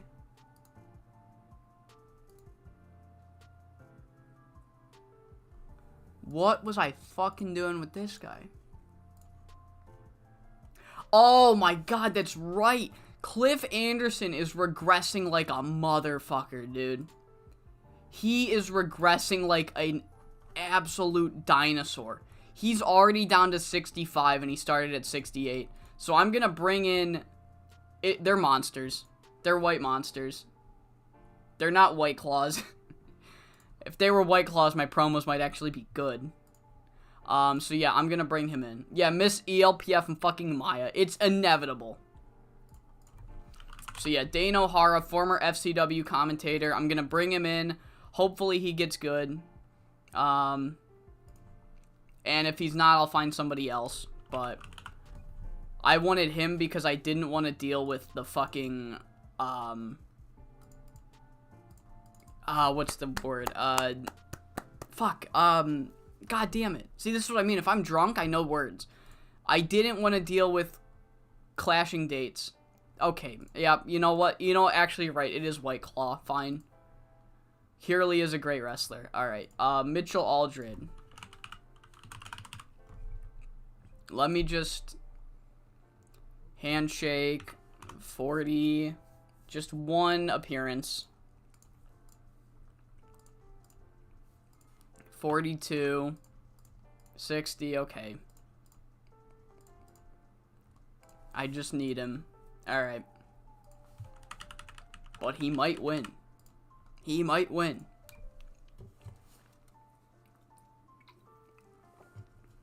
Alright, we got some simming to do. We got a little simulating. I actually have Huday Ask and Mitchell Aldred main eventing the next Coast to Coast. I think it'll be good. I mean, if I'm just saying, if Tori and Atsumori can get a 73, why can't Mitchell and Huday Ask with a creative finish get a 73? I forgot about Flame Grilled TV. Hell yeah. Hell yeah. Flame Grilled. We got 12 days. Let's go. Coast to Coast. I might need to get actual water. I might actually need to get water, which sucks. I need the fan also. It's like -2 degrees outside, but God forbid there's any breeze in my room. That main event's in Tigray camp because he's feuding with an insult. That's exactly what it is. You guys wanted the fucking Heartbreaker push. I'm giving you a Heartbreaker push. Tigray camp main event now. This is the price that's the price you have to pay. That's the price you have to pay. You should have seen this coming. It should have been inevitable. Tigray Salvaje Jr. would have been fucked if Heartbreaker got pushed. That's just like a given. Skim milk is actually one of the best drinks for hydration. I can't with skim milk. I really can't. I'm not even trying to be a prick. I can't do it. I hate it. I hate skim milk. Yeah, sure, go ahead. This is your field? Fuck, alright. Well, no, I don't have skim milk. I'm not going to go and buy skim milk, either.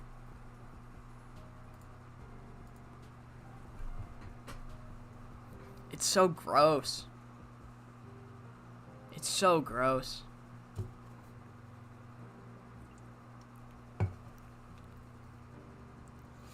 Alright.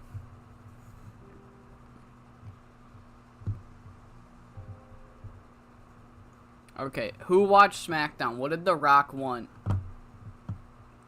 I did not watch SmackDown, and I don't think I'm going to. So, what did The Rock want? Oh, you weren't? Okay, I thought you were saying I had to. Miko ruined my foresight. Next, you're going to tell me El Jaguar won't make an appearance. No, he is. He's wrestling Sky Hermosa. He's got a qualifier against Sky Hermosa.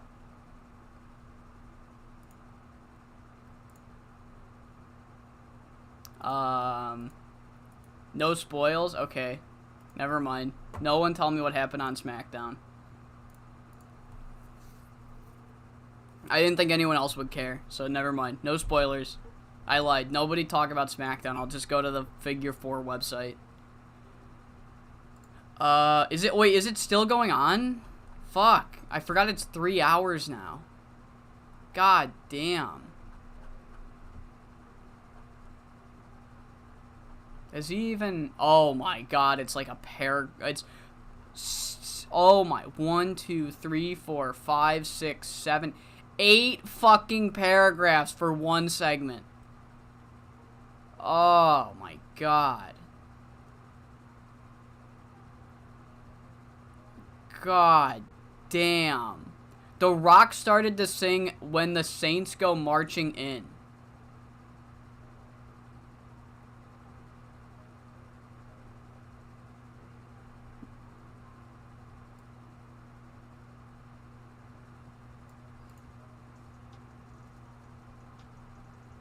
I don't want to read this anymore. Damn straight. It absolutely, it's a Saturday, throw it on in the, well, don't look at that. It's a Saturday, throw it on in the background. Apple Pine Wrestling happened. Nikki Champion defeated Casey Valentine.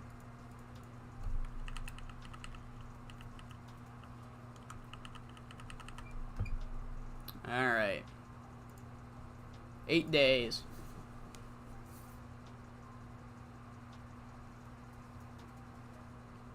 It's a shit. It's just, man, Raw and SmackDown are just too long for me. Because I really fuck with the WWE pay-per-views. I just can't do Raw and SmackDown anymore. It's just too long for me.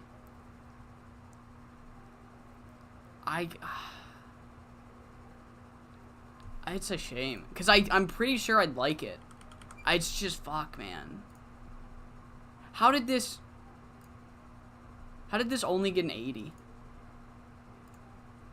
Oh my god. Bullshit. Bullshit. This did not get a 90. Fuck off. Unbelievable. No way that this did better. That's unbelievable. Unbelievable. I'm calling bullshit on behalf of the CPU. I'm calling bullshit on behalf of the AI. What was I clicking? This. We got... Okay. We're fine.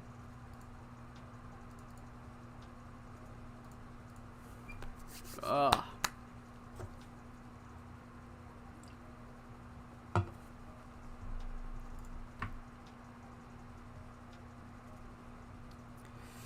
Maybe it is White Claw. Why did that taste like gin? My Monster tastes like gin. Boat Hog. Fuck yeah, fans are amazed. Oh yeah, I heard they just straight up cut out the ads for you, which is great.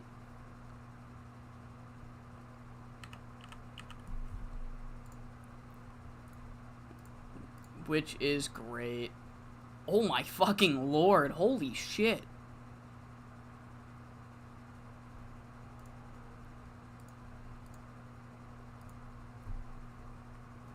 God damn.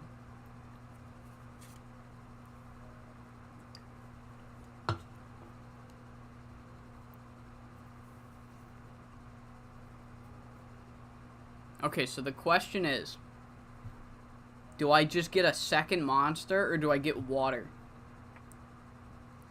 I think I might get just a second monster. I just don't feel like going to sleep ever again. Oh, Tommy Cornell's gone and back again. We gotta shortlist him. Alright, 5 days. Juan Mendoza.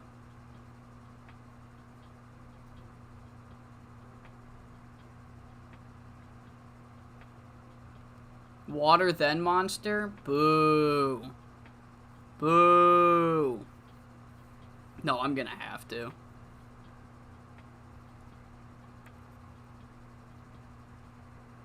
I'm gonna have to. Okay, Dad, I'll drink my water. New month. New month. Fuck, we're already in September.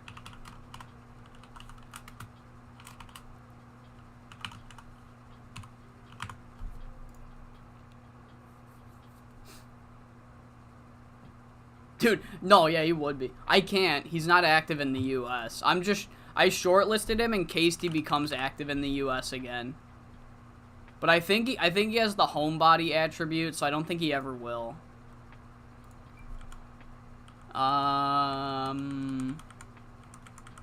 If he does, it's hidden.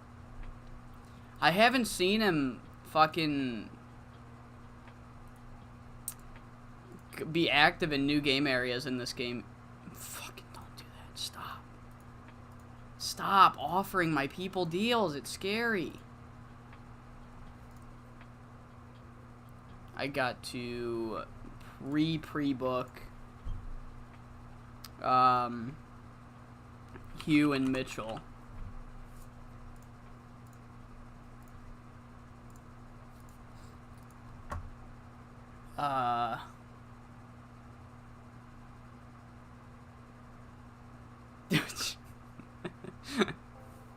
Yeah, get unked, kid.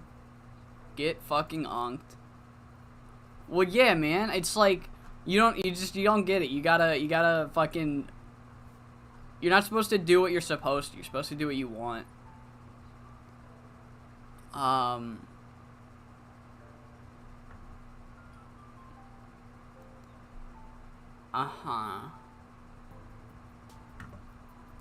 Cerebro, good for him.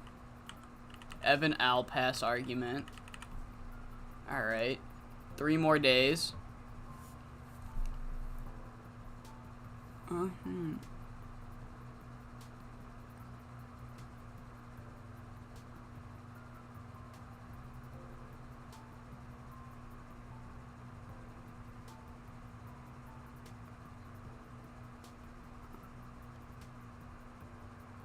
There's no fuck. Okay.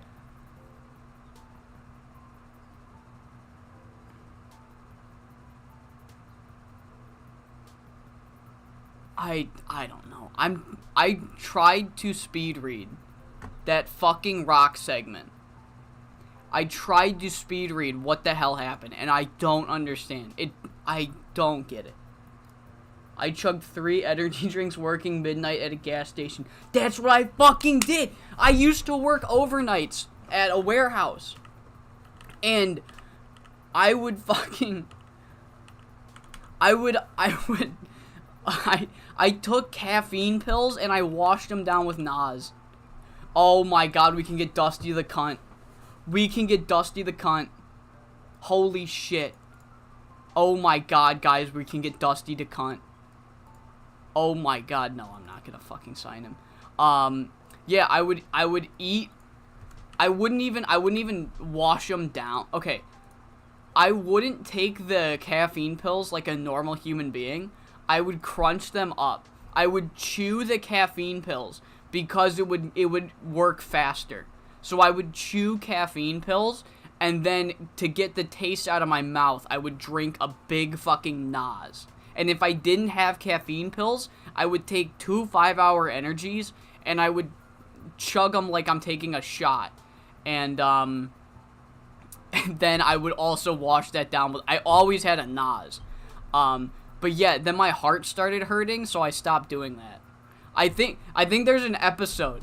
There's an episode of SWF where I had finished my overnight shift, and I was still riding high off of caffeine pills and Red Bull at that day, and I fucking made that the thumbnail.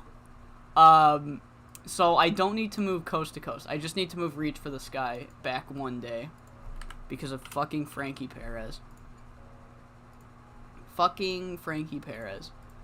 But yeah, no, my heart started hurting, so I had to stop doing that. Which sucks, because I mean... I like Nas. Let's see if I can find that old thumbnail. I'm gonna need that. Okay. Fuck, I have no idea where it is.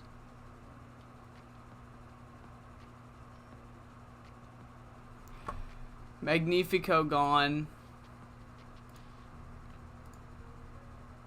No, he's not active in the States. Are we? 1 more day. Dean McWade's leaving the business. Oh, well. Missy Masterson. Ooh, Missy Masterson. Maybe. Maybe, actually, Missy Masterson.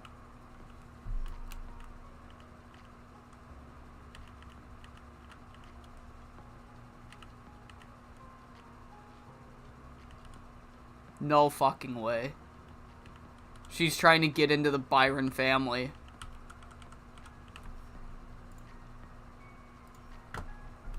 I don't know. I can't tell. Maybe, what if I...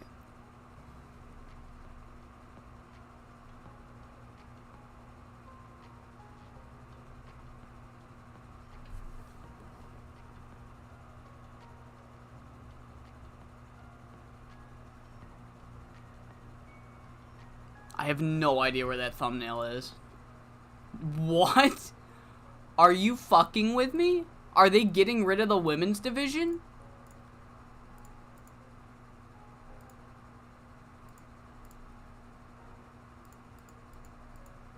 She's in politics? Okay, well, I'll be there for her when she's not.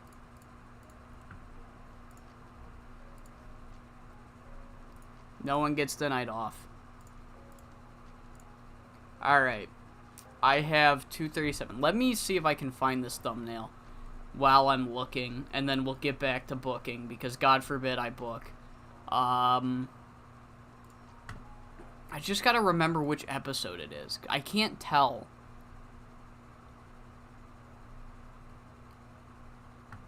It is. Oh, that's why I couldn't see it. It's episode 20.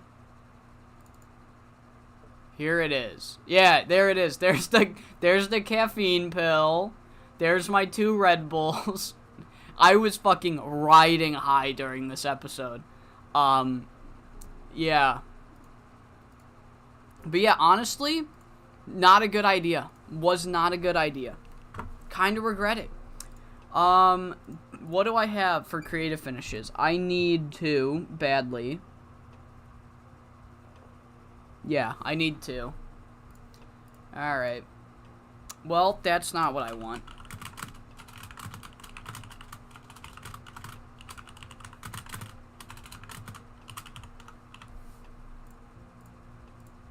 Okay, there we go. There's 1.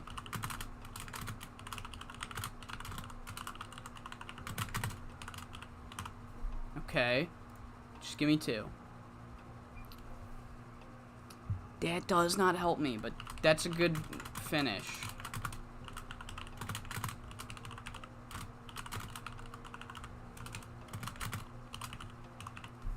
Okay, come on. Last chance.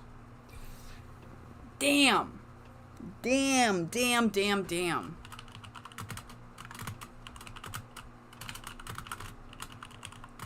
Real fucking upset by that. Ah, they were cooking so hard last meeting. No.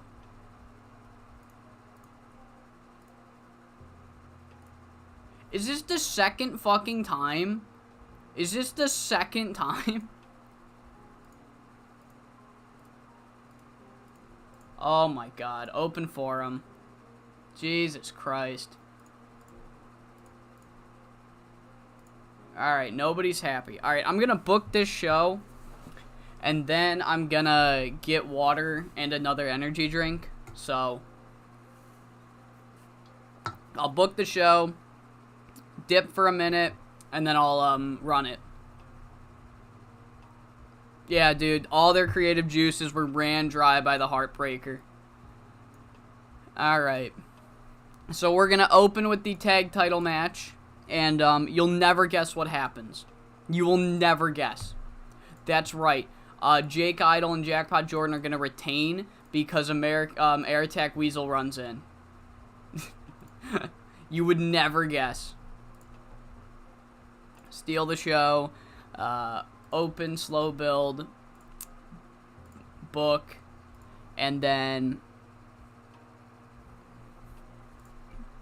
Ice, try and fight the Kings. ... Get expelled. What does that mean? Well, Jackpot and Jake are running away because they're pussies, and then Jay Becker and Malik Cash are like, come on, get back here, fight us, and then they are jumped by the expelled. Atsumori and Booner Kukin, they're like, we're gonna make a statement, and this is their statement. They're jumping the Inner City Express. Surprise. Book. We then have a Heartbroken angle.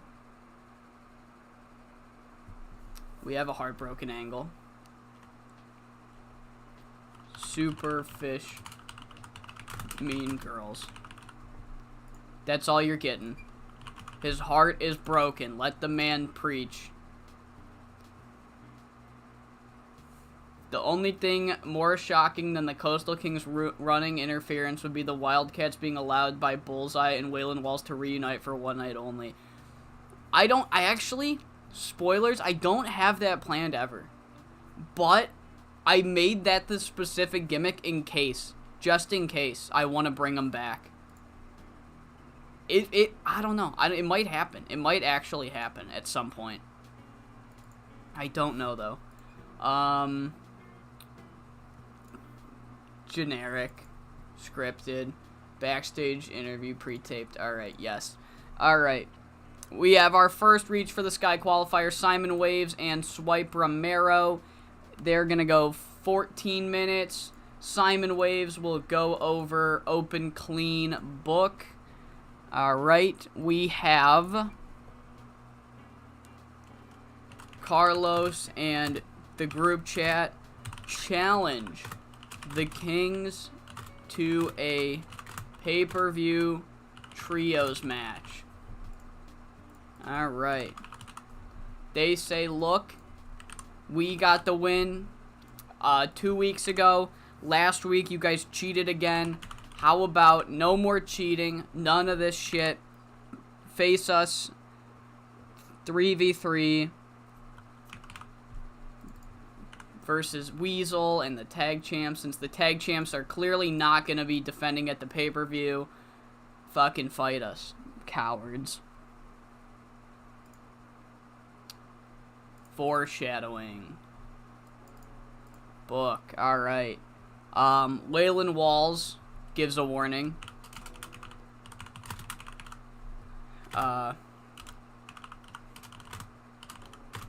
He's like, Foxmask 2, you took out my tag partner, you screwed us again for like the 5th fucking time. You should have finished the goddamn job, because now you got a very, very angry motherfucker coming after you. Alright, boom. Our second reach for the Sky Qualifier, we'll see El Jaguar versus Sky Hermosa. And, it's gonna go 14 minutes when El Jaguar wins because Sky Hermosa is ambushed by Heartbroken. Unshockingly, Heartbroken runs in, costs Sky Hermosa the match, and, Heartbroken reminisces. I don't know how to spell, whatever. What could have been. Heartbroken Sky Hermosa. He screws Sky Hermosa out of her reach for the Sky match. And then reminisces about what could have been. Character development, sure, bud. Alright. Alright, cool. Sean McFly. Sean McFly is an insanely good promo for these stats. That's all I'm gonna say. Sean McFly, Foxmask, Jackpot, Jake. So, Fox, Jackpot, and Jake meet with Sean. They say that, look, we'd love to do this trios match against Carlos and Frankie and Callie, but unfortunately, Jackpot Jordan has been injured. He got injured during the tag title match, and, yeah, they just can't wrestle. And Sean's like, fine, I'll be honest, I don't believe you, but to avoid any legal trouble, I'll cancel the match. There won't be a trios match at the pay-per-view, but, you know, since Jackpot Jordan's hurt. I'm going to have to vacate the tag titles. And then, the Coastal Kings accept the match. They're like, you know what? I think he'll be fine for the trios match. And Sean's like, oh, really? Okay, I don't want to injure him. And he's like, no, he'll be fine. He said he's fine. Jackpot Jordan hurt? 2 minutes backstage pre-taped. Generic book segment. Our second to last Reach for the Sky qualifier sees Johnny Perez and Chet Chavez. They're going to go 16 minutes. JP's going over. Open, clean. JP qualifies. Alright. American Flash sends Frankie a message. And he's essentially like, look, Tony the Wonderful can't do the message himself, but Frankie, my protege wanted to let you know that all he said was meet me at the pay-per-view ... bitch. So fuck, Tony the Wonderful ain't backing down. And yeah. Serios. So Tony the Wonderful versus Frankie Perez at the pay-per-view.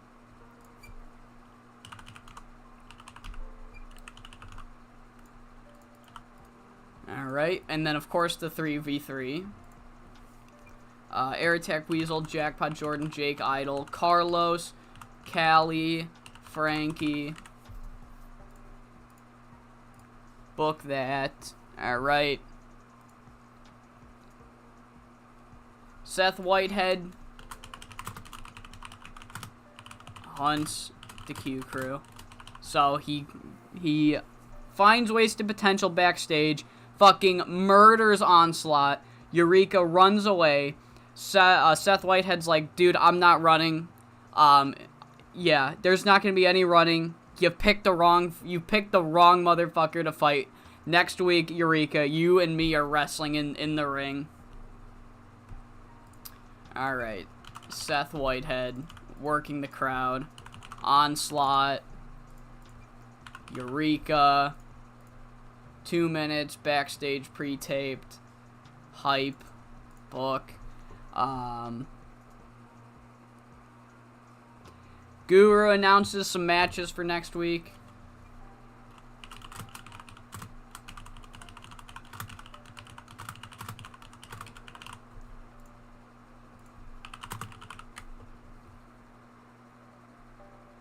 Alright.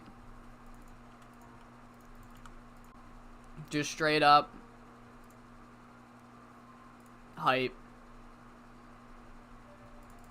So next week he announces that the Expelled are going to take on Aviation. He announces that Zelquin and Heartbroken are going to take on Tigre Salvaje and Sky Hermosa.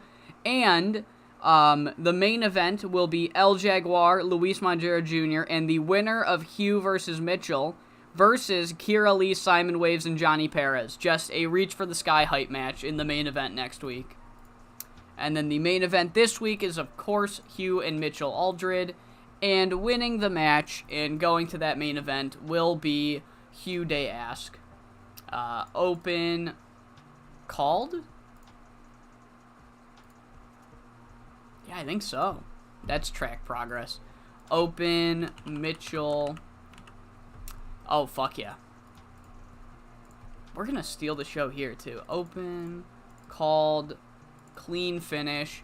Hugh Day Ask gets the victory. And that's going to be the show. So, yeah, I really do need to get some water. So, just give me a minute or two, and I will be right back.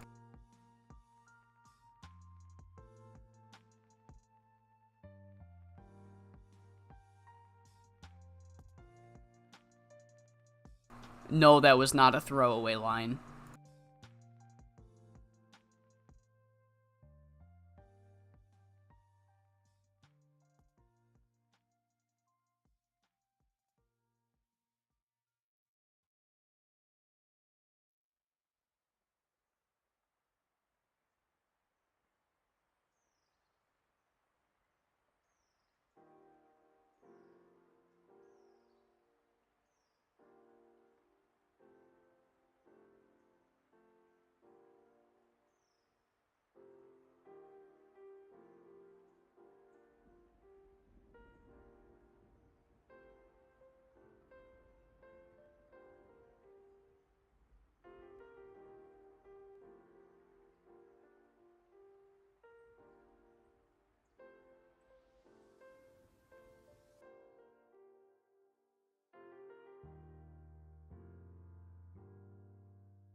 Alright, that did not take long. That did not take long. Alright.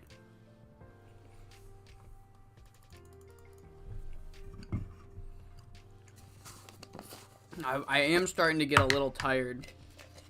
I don't know why. I was up late last night. Maybe that's why. But I think if I stay up late, I'd stay up late again. But time to dry scoop more pre-workout. Oh, it's miserable. Oh, it's just terrible. Oh, it's just terrible. Oh. Dry scoop the pre and chase it with a fucking monster. Ugh. Ugh. Terrible.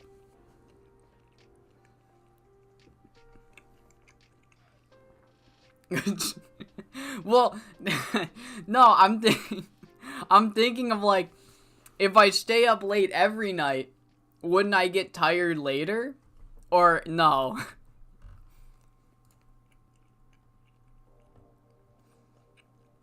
Yes, sand known as pre. Yep. There we go. Let me drink some water before this episode. Little slurp. Little slurp. Alright. Let's get it. And we kick off this first episode of Coast to Coast with the tag team title match that was made as punishment by Sean McFly. The Inner City Express get their rematch, but they are unsuccessful once again after 14 minutes and 54 seconds via another Air Attack Weasel run-in. And that's just kind of the story of the Coastal Kings. It's hard to get a victory over them when they have such a demanding man advantage. 61 rated match to open the show. We have a lot of really good matches scheduled, so I am not worried at all tonight. I didn't even use the creative finish I have, so because I only have one, so I'm saving it for next week because I trust Hugh and Mitchell. So but yeah, Rich and Famous make defense number 2 of their Coastal Zone tag team titles. They screw over the Inner City Express, and the Inner City Express, they're in the ring. Rich and Famous are scurrying away. They're running back. And Inner City, they're like, come on, fight us. Don't be cowards. Finish the job. But the Inner City Express are jumped by the Expelled. They're jumped by Atsumori Takemura and Bunraku Tori. Yeah, there's a couple fans that are like caught off guard, and then, you know, if you remember on the last episode, the Expelled said that the company, that nobody on the roster fears them, and they should, and they're going to make a statement, and I guess this was their statement. They went and they attacked who they felt were the biggest threat in the tag division, and beat them down. 56 for this. We get a Heartbreaker promo.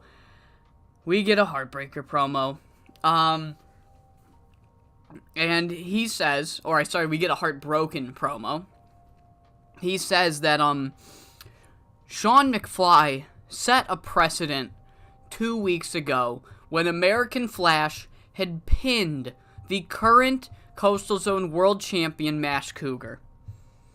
I have just pinned the Coastal Zone Extreme Champion, Tigre Salvaje Jr. in the exact situation that American Flash did. So based on previous precedent, I am getting a championship match. I am getting an extreme title match at the pay-per-view.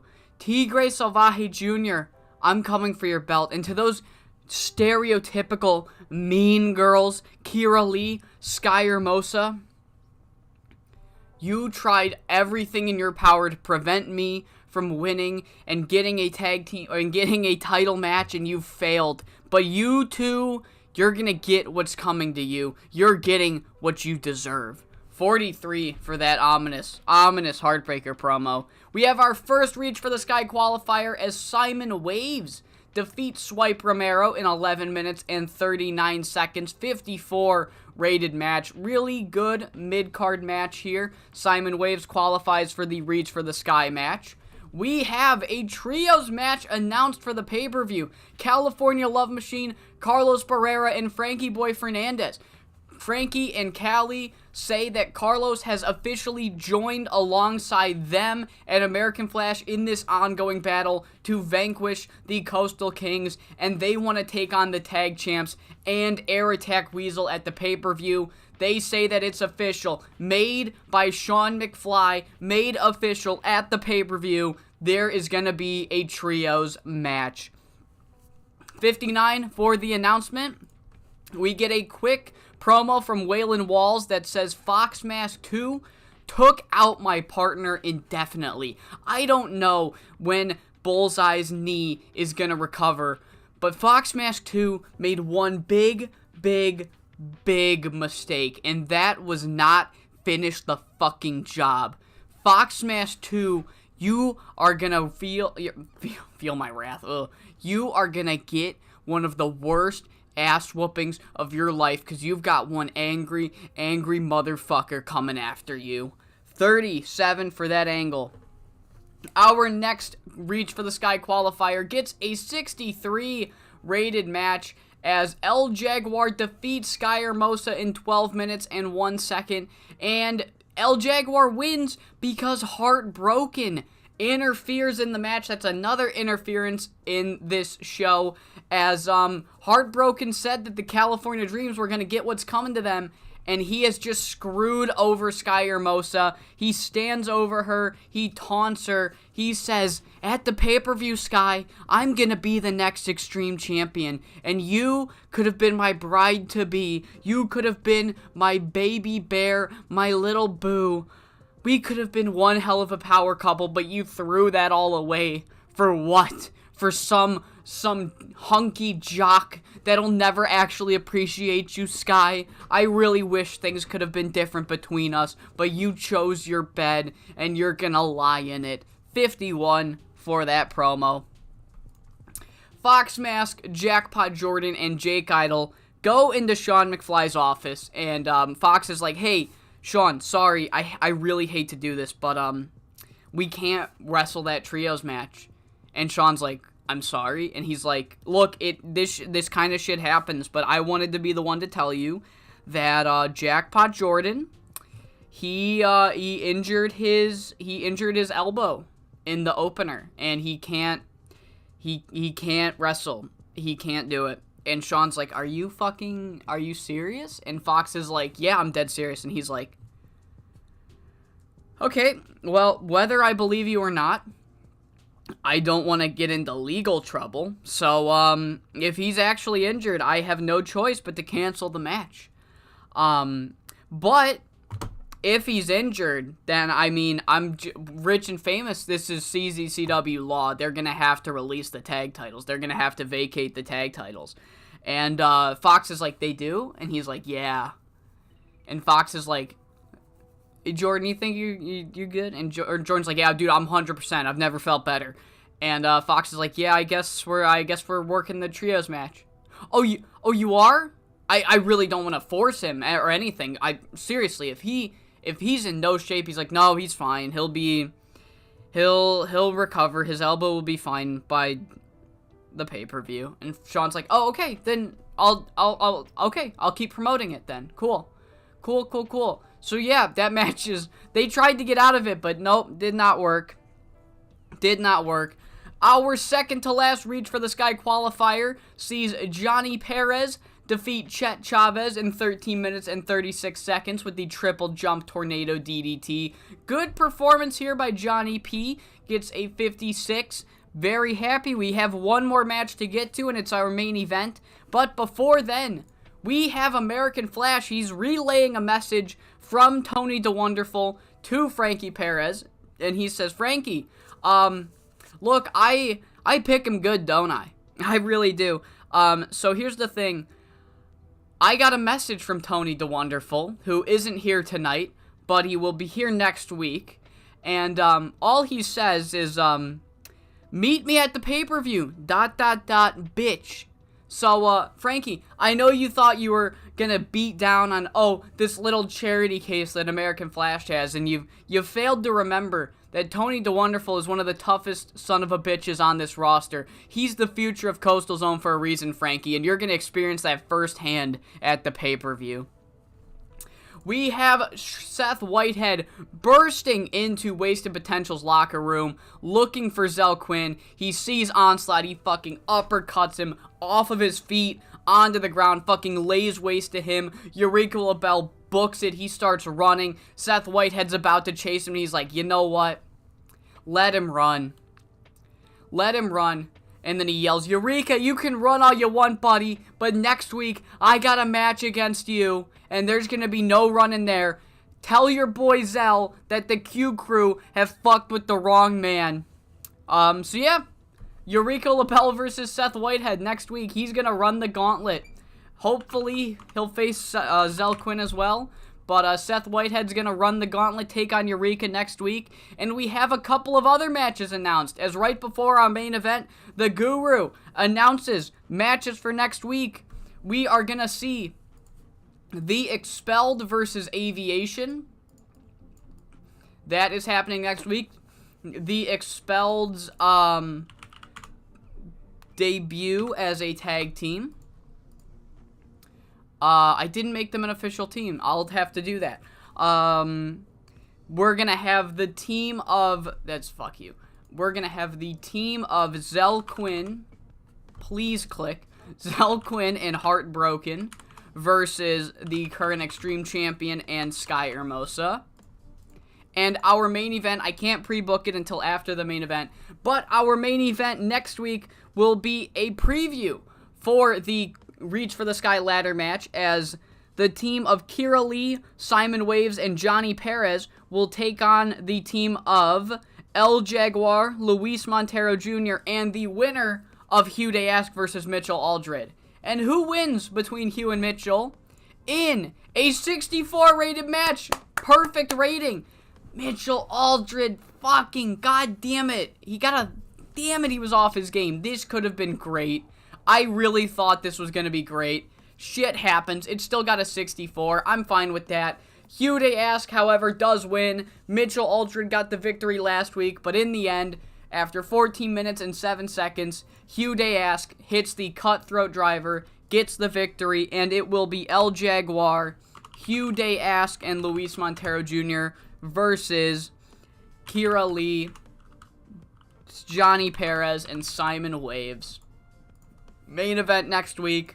Reach for the Sky preview. The overall show gets a 65. We didn't get one dark green, but honestly, we did pretty good. We did pretty good. So let's get into the final edition of Coast to Coast before the pay-per-view. Alright, good. 65. I'm proud of that. 65 in the main event was fucking Hugh Day Ask versus Mitchell Aldred. Like, I'm very happy with that. I am very happy with that. Let me rename the files. 24.2. Alright, anything? No.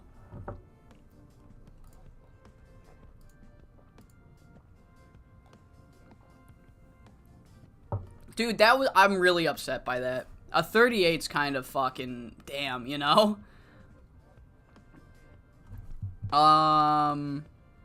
No, T-grade, don't need it. I'm gonna use all 3 of these tonight. I like to just get rid of these gamble ones, you know. Alright, we're gonna open the show. Frankie Perez calls out Tony DeWonderful. He's like, I heard your fucking challenge, Tony. Flash said you're gonna be on the show this week. Get the fuck out here. Let's settle this shit. American Flash comes alongside Tony DeWonderful. Air Attack Weasel then jumps American Flash. The two parties are like, or Frankie Perez is like, Flash, Weasel, what the fuck? And he's like, look, I'm doing this for my guys. If you want to take on Tony, team with me. I want to take on Flash. And Frankie's like, fine, fuck yeah, let's do it. Let's do it. Frankie Perez wants Tony D. So yeah. Frankie, we'll just put everybody on fighting, make it easier on me. Air Attack, Tony D. 2 minutes. Surprise. Scripted. Boom. And yeah, impromptu tag team match as American Flash and Tony the Wonderful take on Air Attack Weasel and Frankie Perez. This match goes 14 minutes. It will steal the show. And motherfucking Tony the Wonderful, I'm gonna try to give him the victory. Open, and we're gonna have Waylon and Fox Mask 2 at ringside. So Fox Mask 2 tries to run in. Waylon Walls stops it, allowing Tony the Wonderful to get the victory. Nobody complained. Holy shit, nobody complained. Oh my god. Wow. Holy fuck. Wow. Coastal Kings do not take the loss on the chin. So yeah, the tag champs and Weasel beat down, the tag champs, Weasel and Fox Mask 2 beat down Flash, and Waylon as punishment for winning, I guess, for thwarting their plan. So we got Weasel, Jackpot, Jake, Fox Mask 2 on American Flash, and Waylon. Yes. Alright, script it. Boom.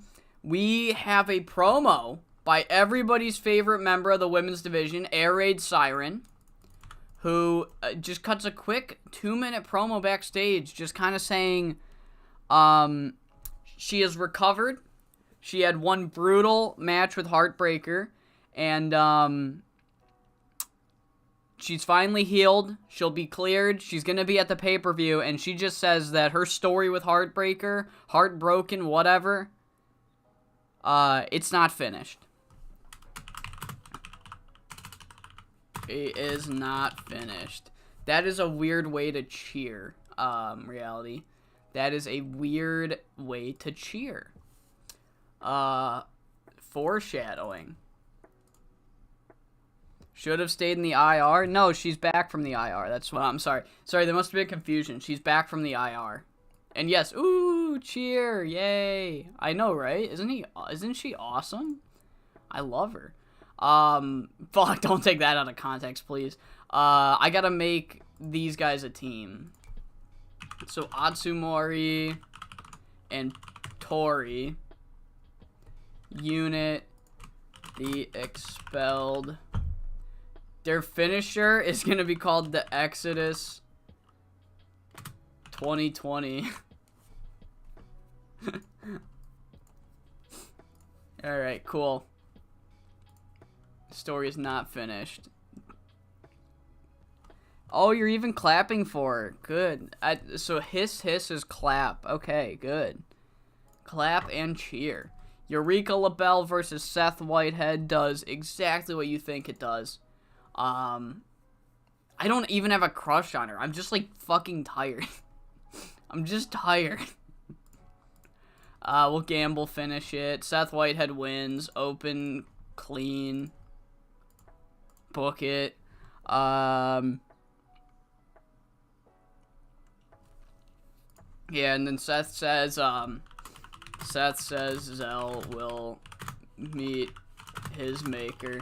Just like Zell's been ducking me the past 2 fucking weeks. I looked for him yesterday. He wasn't with his gang. I looked for him today. He's nowhere to be found. He's gonna meet his fucking maker. He's got a match later tonight. I'm gonna be waiting for him. Hype. Zell will meet his fucking maker. Sean McFly dishes out more punishment. He's just continuing. He's like, Fox Mask, we just had this fucking conversation, dude. And he's like, what now? And he's like, Fox, you can't just fucking... Okay. So, Fox smashed 2, and the rest of your gang not only injures Bullseye, but then jump his tag partner. We're not doing this, Fox. Alright? Your actions have consequences, and the consequence this time is your little protege there, he's gonna have to face Waylon Walls at the pay-per-view in a hardcore match. And Fox is like, hardcore? And he's like, yes, because that's what Waylon Walls wanted. And he's like, you let Waylon pick the stip? Yes, I let Waylon pick the stip. So, you know, there we go. A hardcore match. Hardcore. Oh, I gotta sneeze.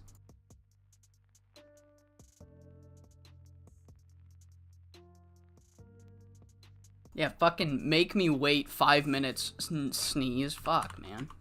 I'm mad at my sneeze. Bang. Hardcore match. Alright. The Expelled take on Aviation. It goes 10 minutes. Let's have Tori get the victory. Clean finish. Book segment. Alright.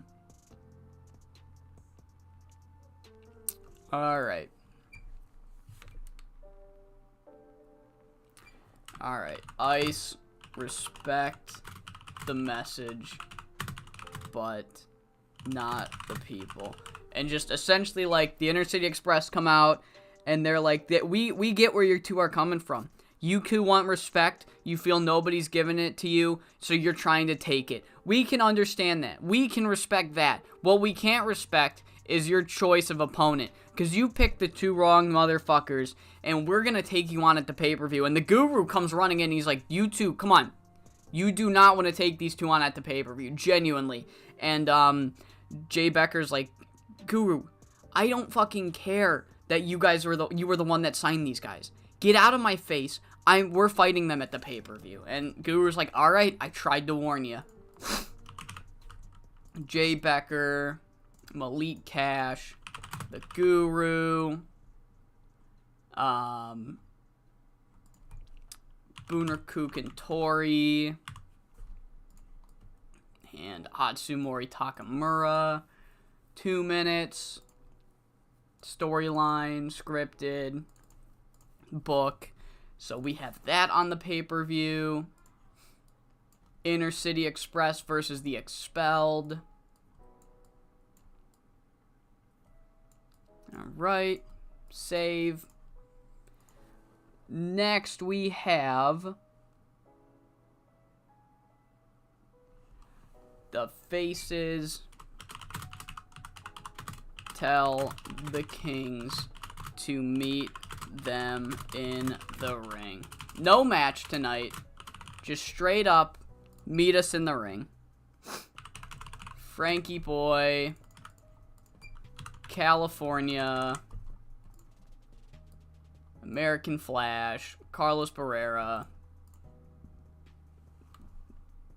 6 minutes. Scripted, backstage, pre-taped. Serios. Book. Alright.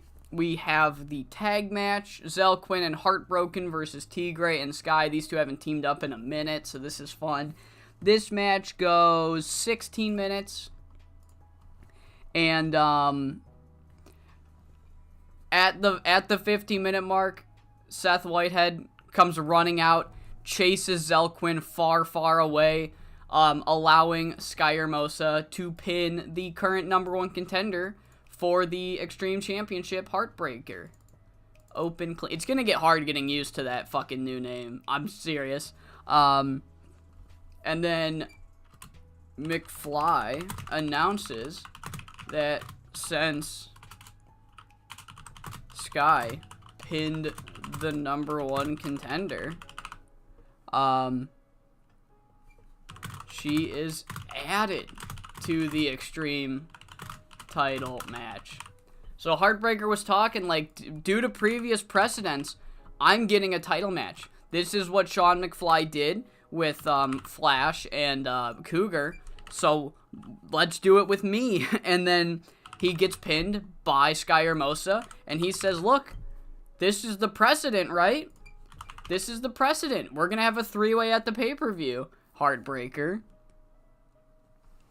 All right. Pre-booking, 3-way, Heartbroken, Sky Hermosa, and Tigre.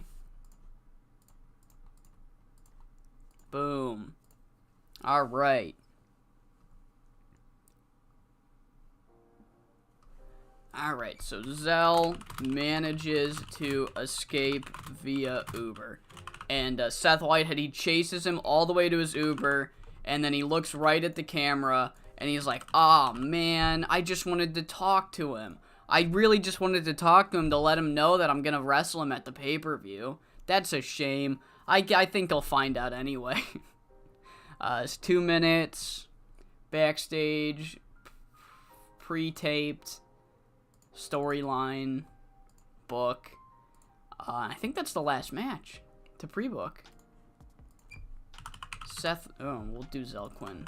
Zelquin, Seth Whitehead. I think that's it, if I'm not mistaken. 1, 2, 3, 4, 5, 6, right? No, I forgot to pre-book the ladder match. Where is my ladder match? There we go. Alright, so who is everybody in this ladder match? We have El Jaguar, Luis Montero Jr., Hugh Dayask, Kira Lee, Simon Waves, and Johnny Perez.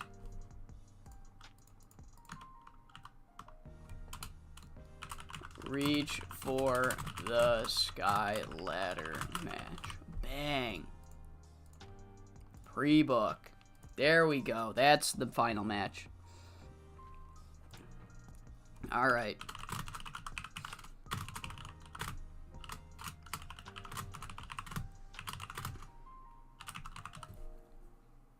So essentially, the reason the babyfaces wanted to meet with the Coastal Kings in the ring was so that they could straight to their face tell them that Masked Cougar's gonna lose the title. And essentially, they're like, okay, yeah, just like he lost it last time. And they're like, no, the reason we say that is because we got Sean McFly to add a stipulation to our 2 matches at Reach for the Sky.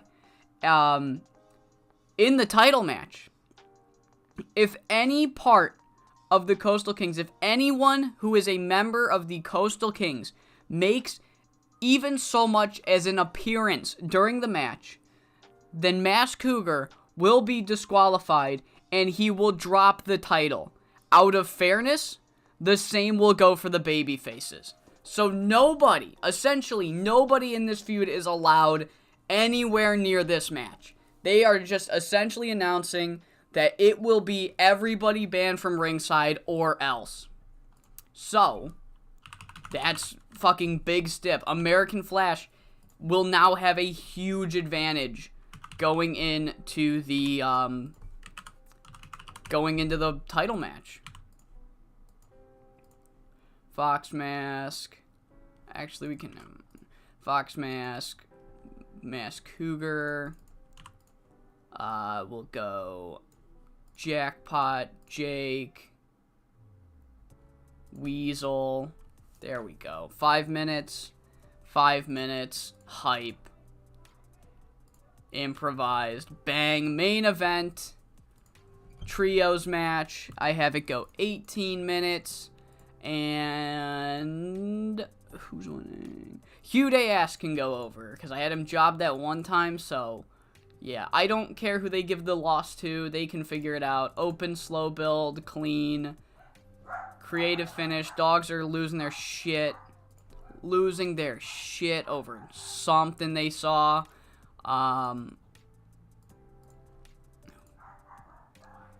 We have another finish. Should I put the finish? No, I don't want to fuck this match up. Let's do this one. Let's do the other gamble here. Alright. Alright. Let me get my fucking water in before this show.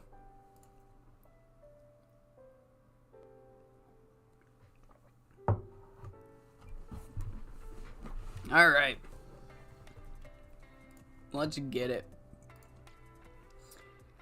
Alright, we kick off the final edition of Coast to Coast ahead of Reach for the Sky with Frankie Perez calling out Tony the Wonderful. And he says, Tony, you've got some pretty fucking big balls on you. Challenging me for the pay-per-view? Fuck, man. Alright, fine. You know what? Fine. Challenge me. Come on out here. Flash said you're gonna be here in the back tonight. Come out and face me like a man. And Tony the Wonderful, he does, but he comes with backup because you cannot trust Frankie Perez. And Tony the Wonderful gets right up in Frankie Perez's face and he just says, I am nobody's bitch. I don't know why you think I'm an easy target or an American Flash charity case, but I'm gonna beat you at the pay-per-view. And then all of a sudden, Tony the Wonderful and American Flash are jumped by Air Attack Weasel. And Frankie Perez is like, Weasel, what the fuck are you doing here? And Weasel's like, Frankie, I'm doing this for me. I'm taking out American Flash for me and for Masked Cougar. And clearly, you want to get your hands on Tony the Wonderful. Why not team with me right now? We'll both get what we want. And Frankie Perez, clearly with no moral compass, as he has been teaming with men like Heartbreaker, says, oh, fuck yeah, that's a great idea. And then they go on, and they face American Flash and Tony the Wonderful, and then they lose. In a 60-rated match, shocking the world, Tony the Wonderful pins Air Attack Weasel with the Lariat Clothesline after Foxmask 2 tries to run in, distract the faces. He is cut off by Waylon Walls, who told Foxmask 2 that there would be hell to pay for taking out his tag team partner, and Tony the Wonderful gets the victory for the baby faces. 60 rated match to open the show, and what does he get for his victory? Well, they get jumped. American Flash, Waylon Walls, and Tony the Wonderful get jumped by the Coastal Kings. They get left to waste, and yeah, 38 for this jumping. We cut backstage where we see Air Raid Siren. We have not seen Air Raid Siren since her match with Heartbreaker at the pay-per-view. It was a pretty brutal one, not even just the match, but the build as well. Heartbreaker slamming her with a fucking block of concrete. And Air Raid Siren says that, essentially, it's been a few weeks, but I am finally cleared to compete again. I'm cleared to show up again, and I've had a lot of time to reflect and think about what to do. And, long story short, my story with Heart Broken, it's not finished. I'm not done with that man.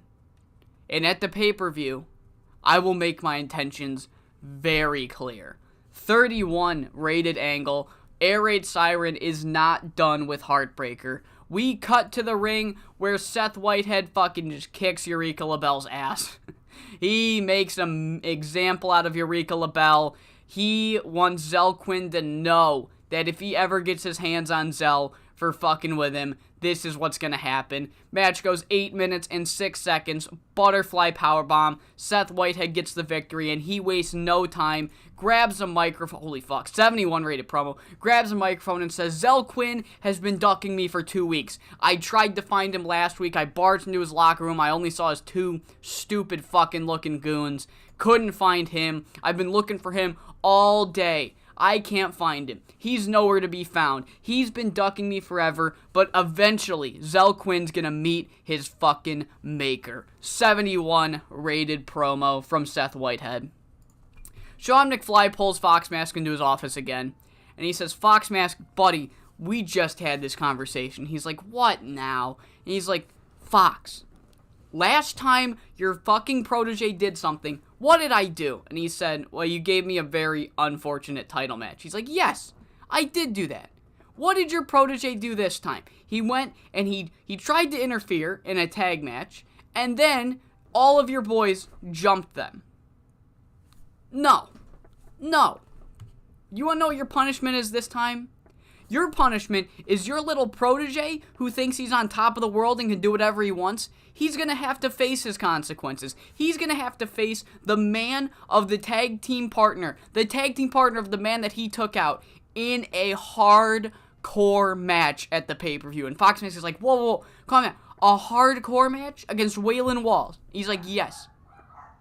The crowd loses their mind. The crowd all sound like dogs as well.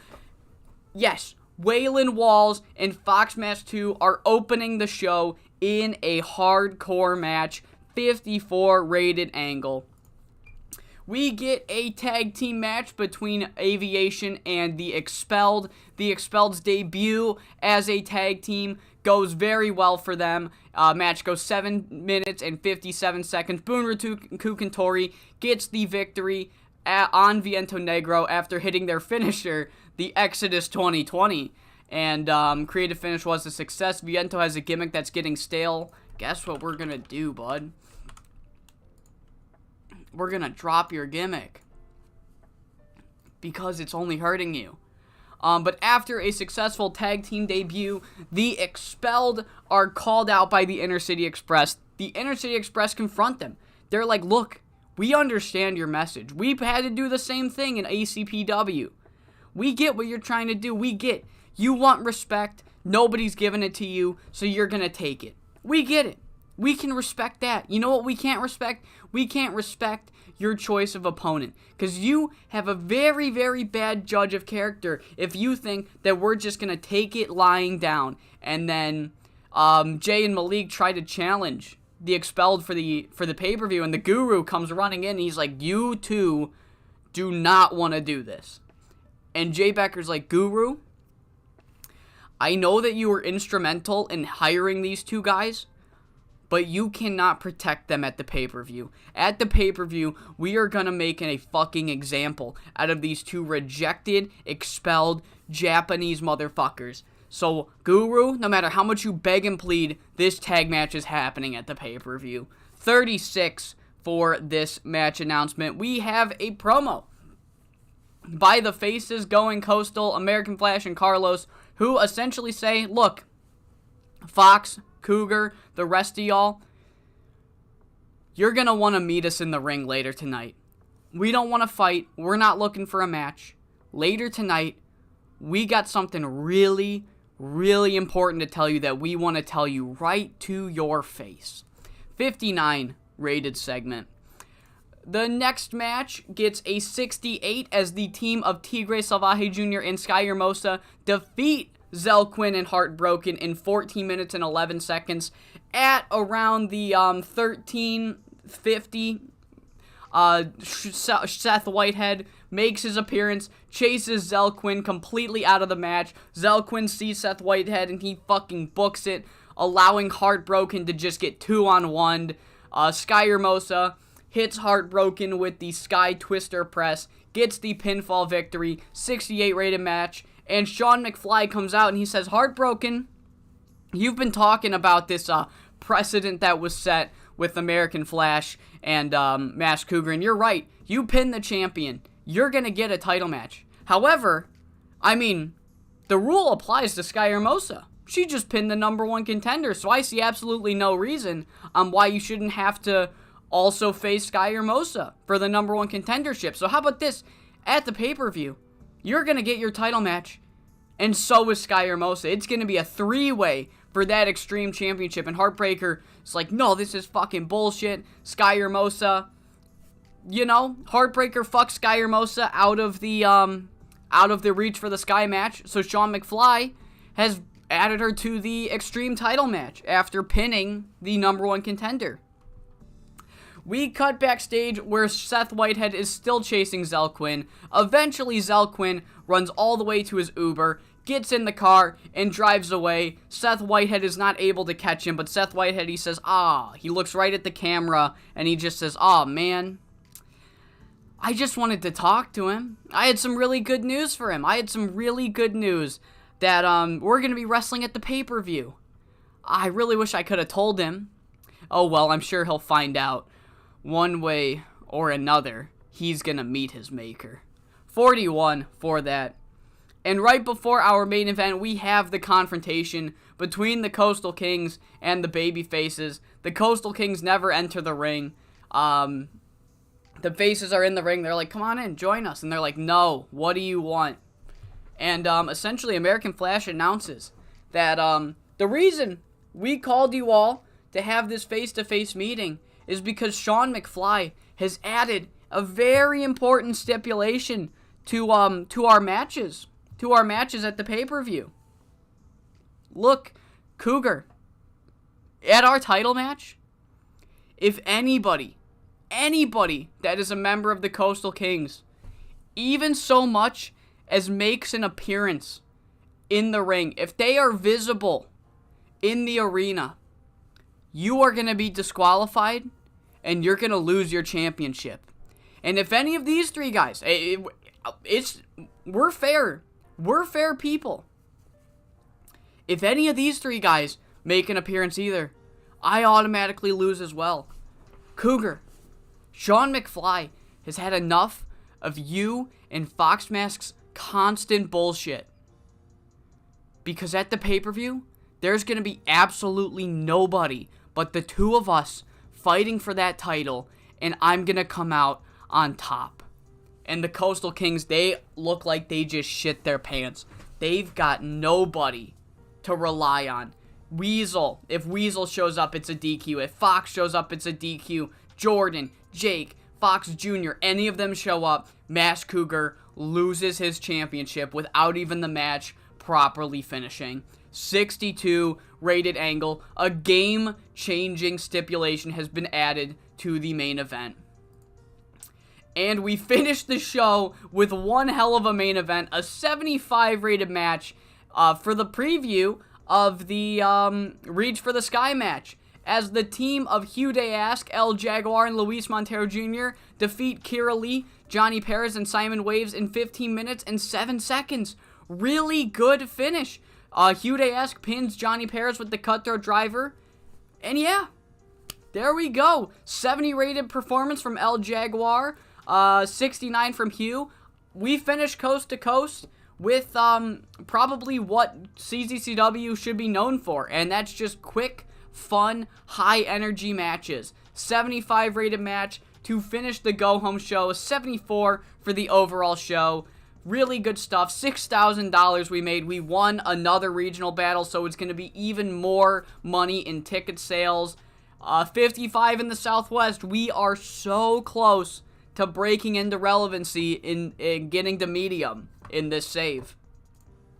Fucking 75. Holy shit. Dude, you have no idea how much I wish Seth Whitehead wasn't a prick. You have no idea. You have no idea.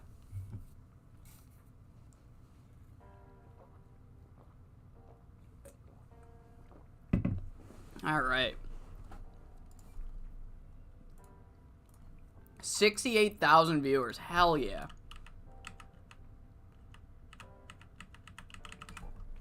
Alright, I think we got 10 days until the pay-per-view.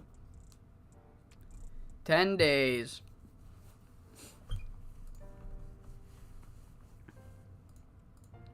Alright.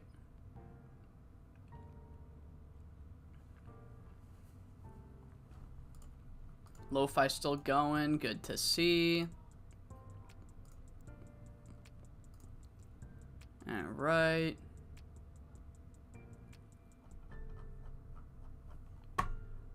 Craig Prince is bonded with Joel Bryant. Nice. Good for him.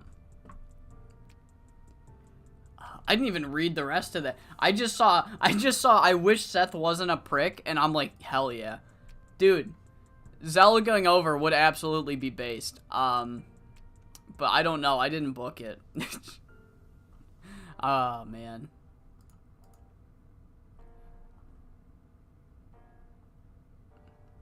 Yeah.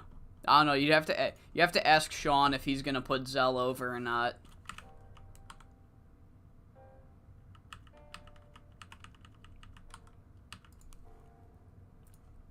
Alright, yeah, Frankie Perez has joined Pride. We knew that. We knew that. that doesn't change the availability, right? I moved it back to a Friday. And then we're probably going to have to record a coast to coast on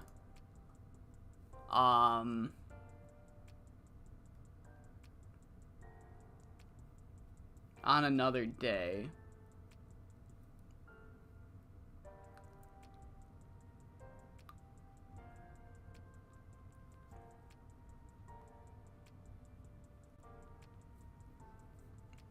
Yeah, move it back a day. Okay. I would take her. Fuck you. There it is. There he is. Yep. You knew it was gonna happen. I mean, it got an 89. It's better than Bear. That's all I can say. At least it's not Bear. I'm just so traumatized from that fucking... Oh, Christ. From that 5 SSW save. Sure. Oh, fuck, man. Alright. Fucking Heartbreaker. Get out of here, bud. What the fuck?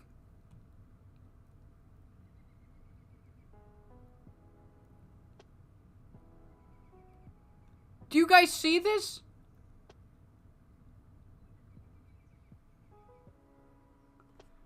$12? What the fuck?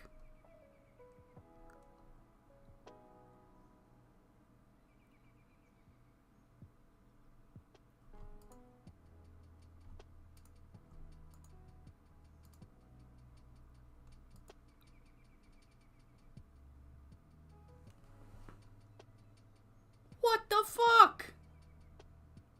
No! No! I don't fucking care! I do not care! Fuck you!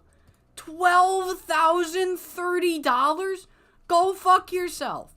Go unbelievably fuck yourself. Are you kidding me? Was that a fucking joke? What the fuck? Go to hell, buddy. Go to fucking hell. $1,200 pay rise? Fuck you.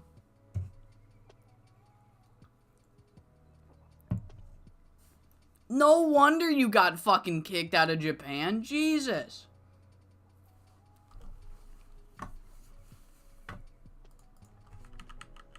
Oh my god.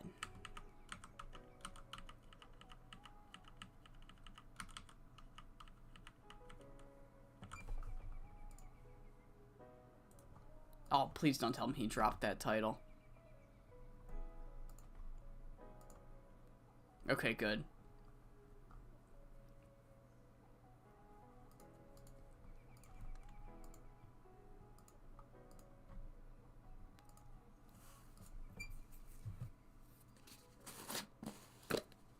If he dropped the title, I'd have to immediately have him win it back. I wouldn't give a fuck. I have plans with that COTT title.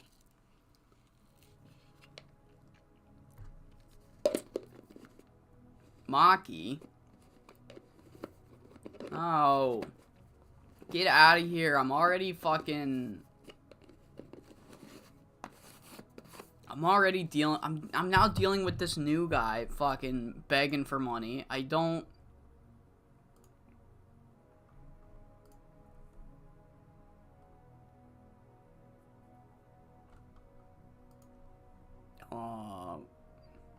Guys, I know he's 46, but I could get original Snapdragon back. No, please don't tell me to Alright, fine. Good, good, good. Good.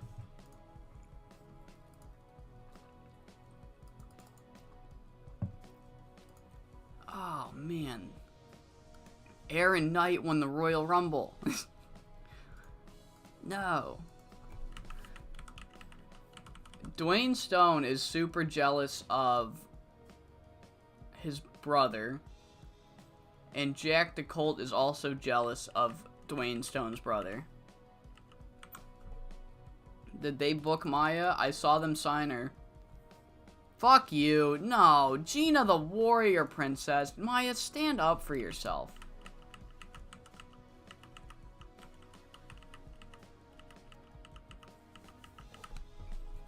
God.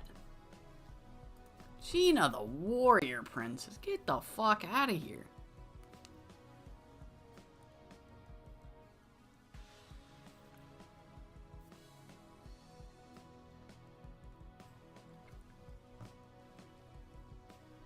How come these Joshi only have egos when I try to fucking book them? But, oh, no, by all means, ELPF, I'll job for you guys.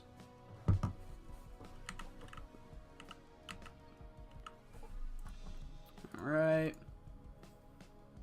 4 days.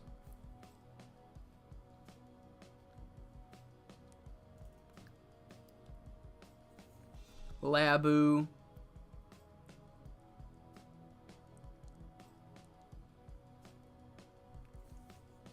Labu.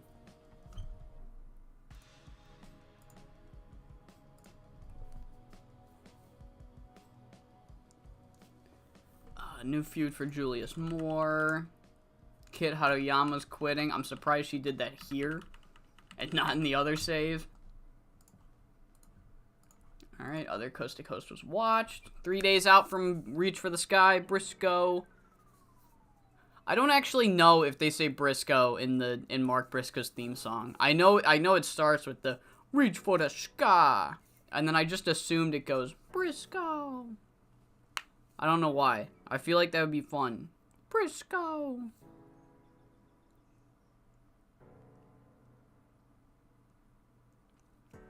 Alright, Daryl Divine argument. Okay.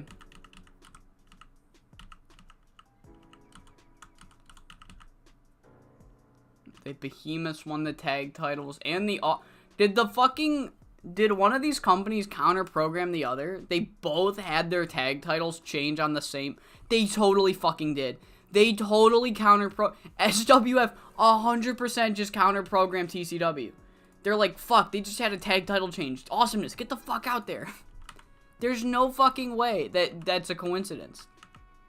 They have to be counter-programming. That's hilarious. That's so funny. That's so fucking funny.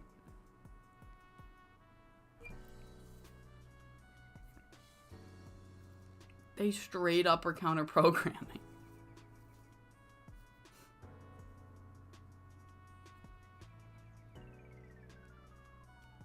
Linton Minehead. Hell yeah, brother. Alright. Oh my god. Alright, whatever.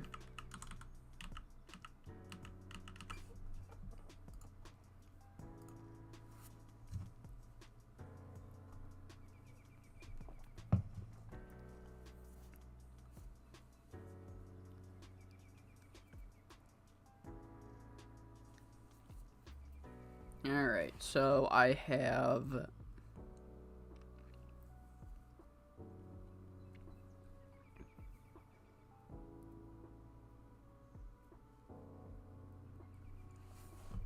Okay. I forgot El Succo fucking unmasked, and that's his new picture that we put. Joey Feely. Roman Reigns might leave. Guys, if Roman Reigns leaves, I can't sign him because I promised to sign Blue Phantom first, but it would be funny.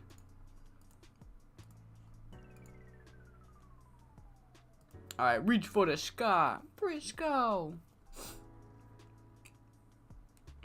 Alright, no one gets the night off.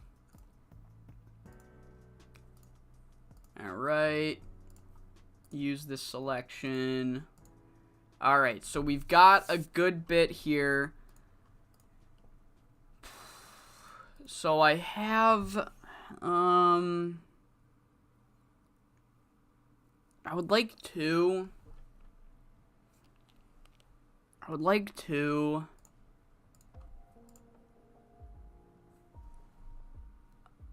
Okay, that works.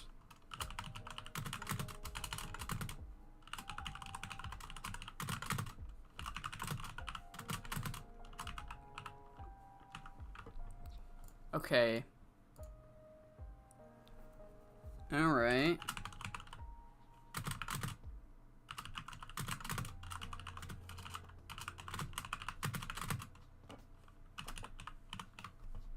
I need at least just one unattached. Okay, that doesn't help. Not what I meant. I meant a good one. I meant like an unattached good one. Okay, come on. Oh my god, that was nerve-wracking.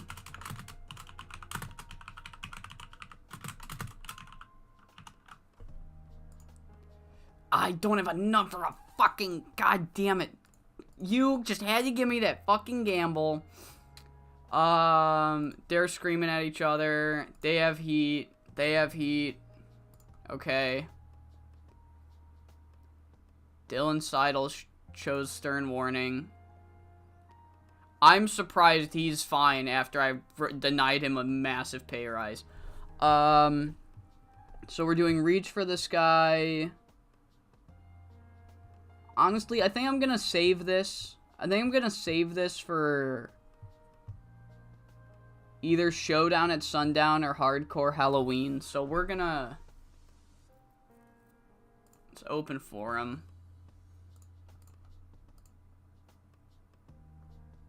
Alright, time to hide the screen again. There we go, there's Fox Mask, boys. Alright, we have a lot of finishes. Okay, so we are... I gotta zoom in on my spreadsheet. We are gonna open the show with a promo from the Coastal Kings.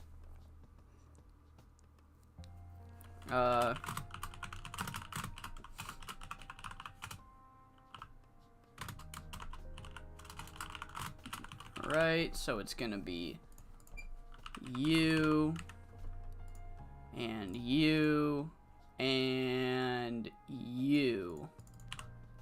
Boom. Alright, 6 minutes, backstage, pre-taped, hype, improvised, book it. Our opening match is, of course, the hardcore match between Fox Mask 2 and Waylon Walls. It's gonna go 12 minutes. This person's going over, open clean.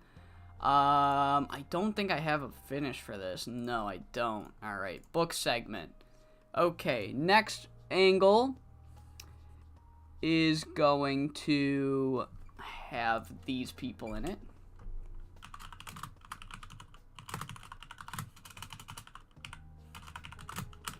Alright. Alright, so we got you on that. Then we're gonna have you on that, and the other one on the same thing. Alright, boom. 2 minutes, backstage, pre-taped. You know what, improvised. I want to try Zelquin on an improvised. Storyline development, book segment. The following is the Expelled versus the Inner City Express. It's going to go 16 minutes. This person's going over, open, clean, steal the show. Book segment, alright. Okay. Next angle is gonna have you and you. How long? 4 minutes. Improvised, backstage, pre-taped. That one, okay. After that is the Reach for the Sky match. Reach for the Sky ladder match. I have going 20 minutes total. And this person is going over and winning the match. Open, clean finish, retrieval finish. That person's winning. Alright, based. Okay.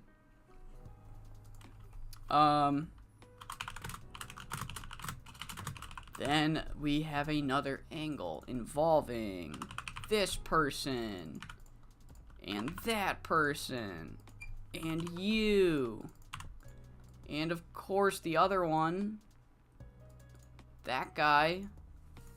Alright, how long is this? 2 minutes. Generic book. Alright. Next up is, of course, going to be Zelquin versus Seth Whitehead. It's going to go 20 fucking minutes. That person's going over open. I actually don't know if Zelquin can call it. I'm not going to risk it. Open, slow build, clean. Book segment.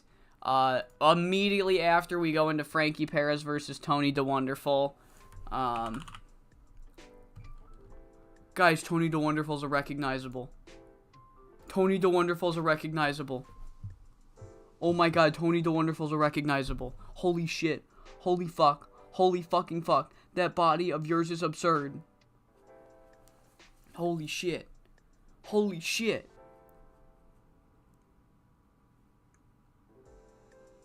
Holy fuck. Holy fuck, Tony DeWonderful.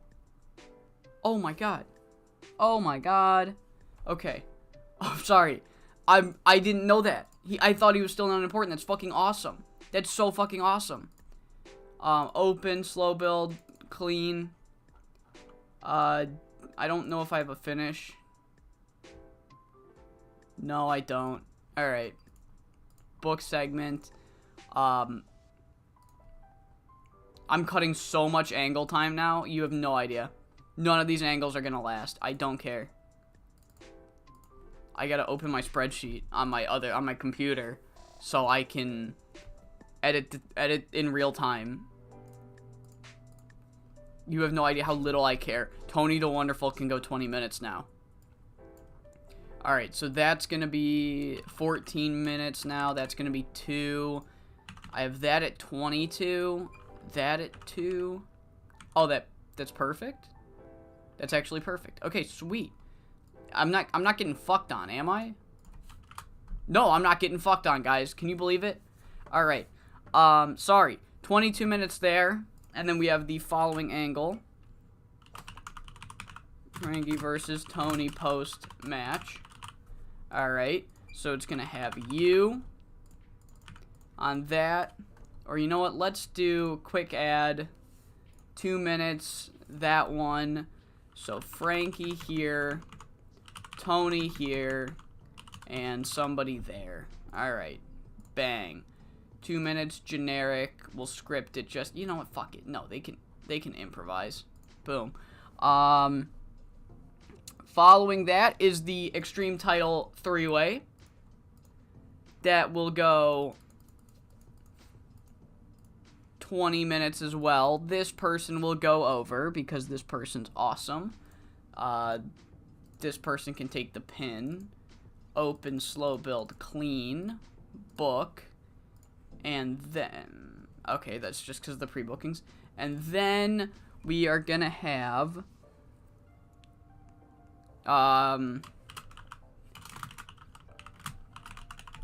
this angle. So you're in here. You're in here. You're in here. And of course you're in here. Alright, 2 minutes. Script the fuck out of this. Okay. Our semi-main is the trios match between the Coastal Kings, Carlos, and Going Coastal. Total is going to be a 24-minute match. This person wins. Pins that person. Open, slow build, clean. I do have a finish. This one. Boom. Alright.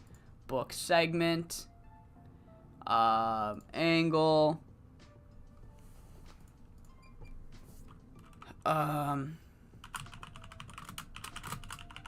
Okay. Then it's gonna be you on that. You on that. You on that. Alright. Oh, and then, of course, yeah. 2 minutes. Tease. Improvised. And then the main event, American Flash and Mask Cougar will go. I have 26-minute match. This person's going over. Open, called, slow build. Clean. Gonna add somebody at ringside. Alright, boom. And creative finish. Bang. Book. Alright. Cool. Add angle. Post match. Okay, so it's gonna have this person and this person and this person and that person, and it's gonna go 6 minutes, and it's gonna be that, and we're gonna book it, and I'm gonna double check my creative finishes. I can use that one actually, so that's gonna go here. Okay, do I have any others? I'm not using that. I can't use that. I am using those two. I can use that one too. Okay, sweet. Sweet. Right. I'm gonna go there. And then I'm actually gonna move it around. I'm gonna put Seth and Zell after Tony and Frankie. Yeah, I'm gonna do that. So let me move it around on my sheet. Just so I don't lose my fucking place while I'm doing the pay-per-view. Alright. Cool. Alright. We are good.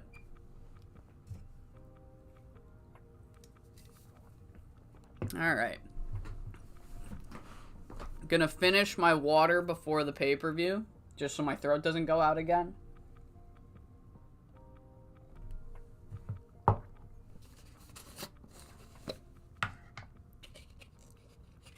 Just put a splash of pre in there.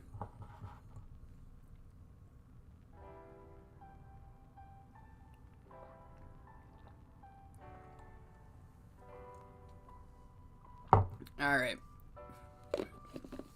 Cool.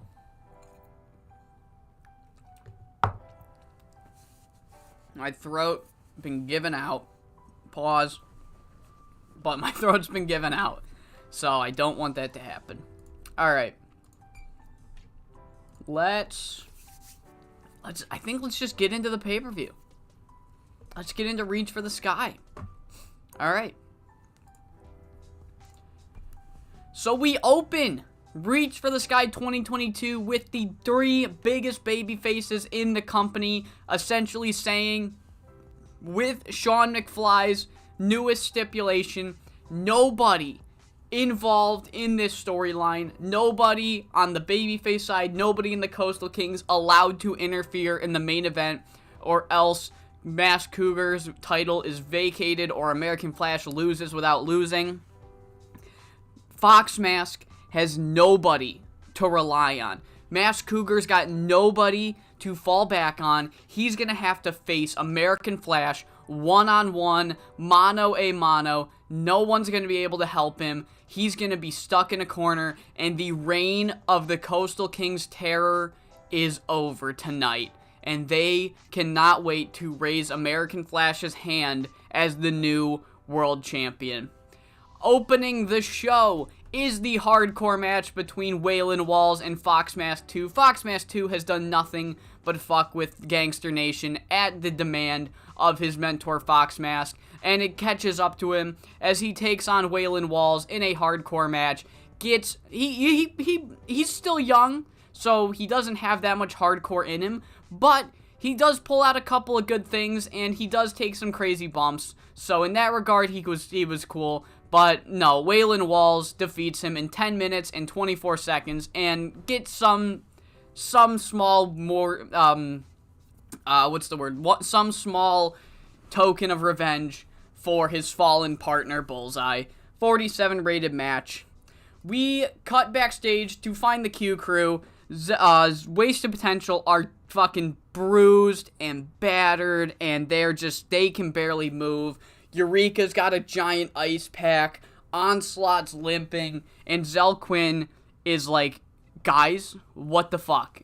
and they're like, what? And Zell's like, you guys are not dressed and ready to accompany me to this match with Seth Whitehead. And Eureka's like, dude, we're fucking destroyed. And Zell's like, okay, and do you want me to be? Do you want me to be destroyed, or do you want us all to be fucked? So get in your fucking gear, because you're coming out to the ring with me. And Eureka and Onslaught are like, oh my god, alright, we'll get ready. In the following match, we have the expelled Atsumori Takamori and Bunraku Kentori taking on the Inner City Express. The expelled have wanted respect and people in CZCW to fear them, so they picked the fight with Ice, but the Inner City Express are no pushovers.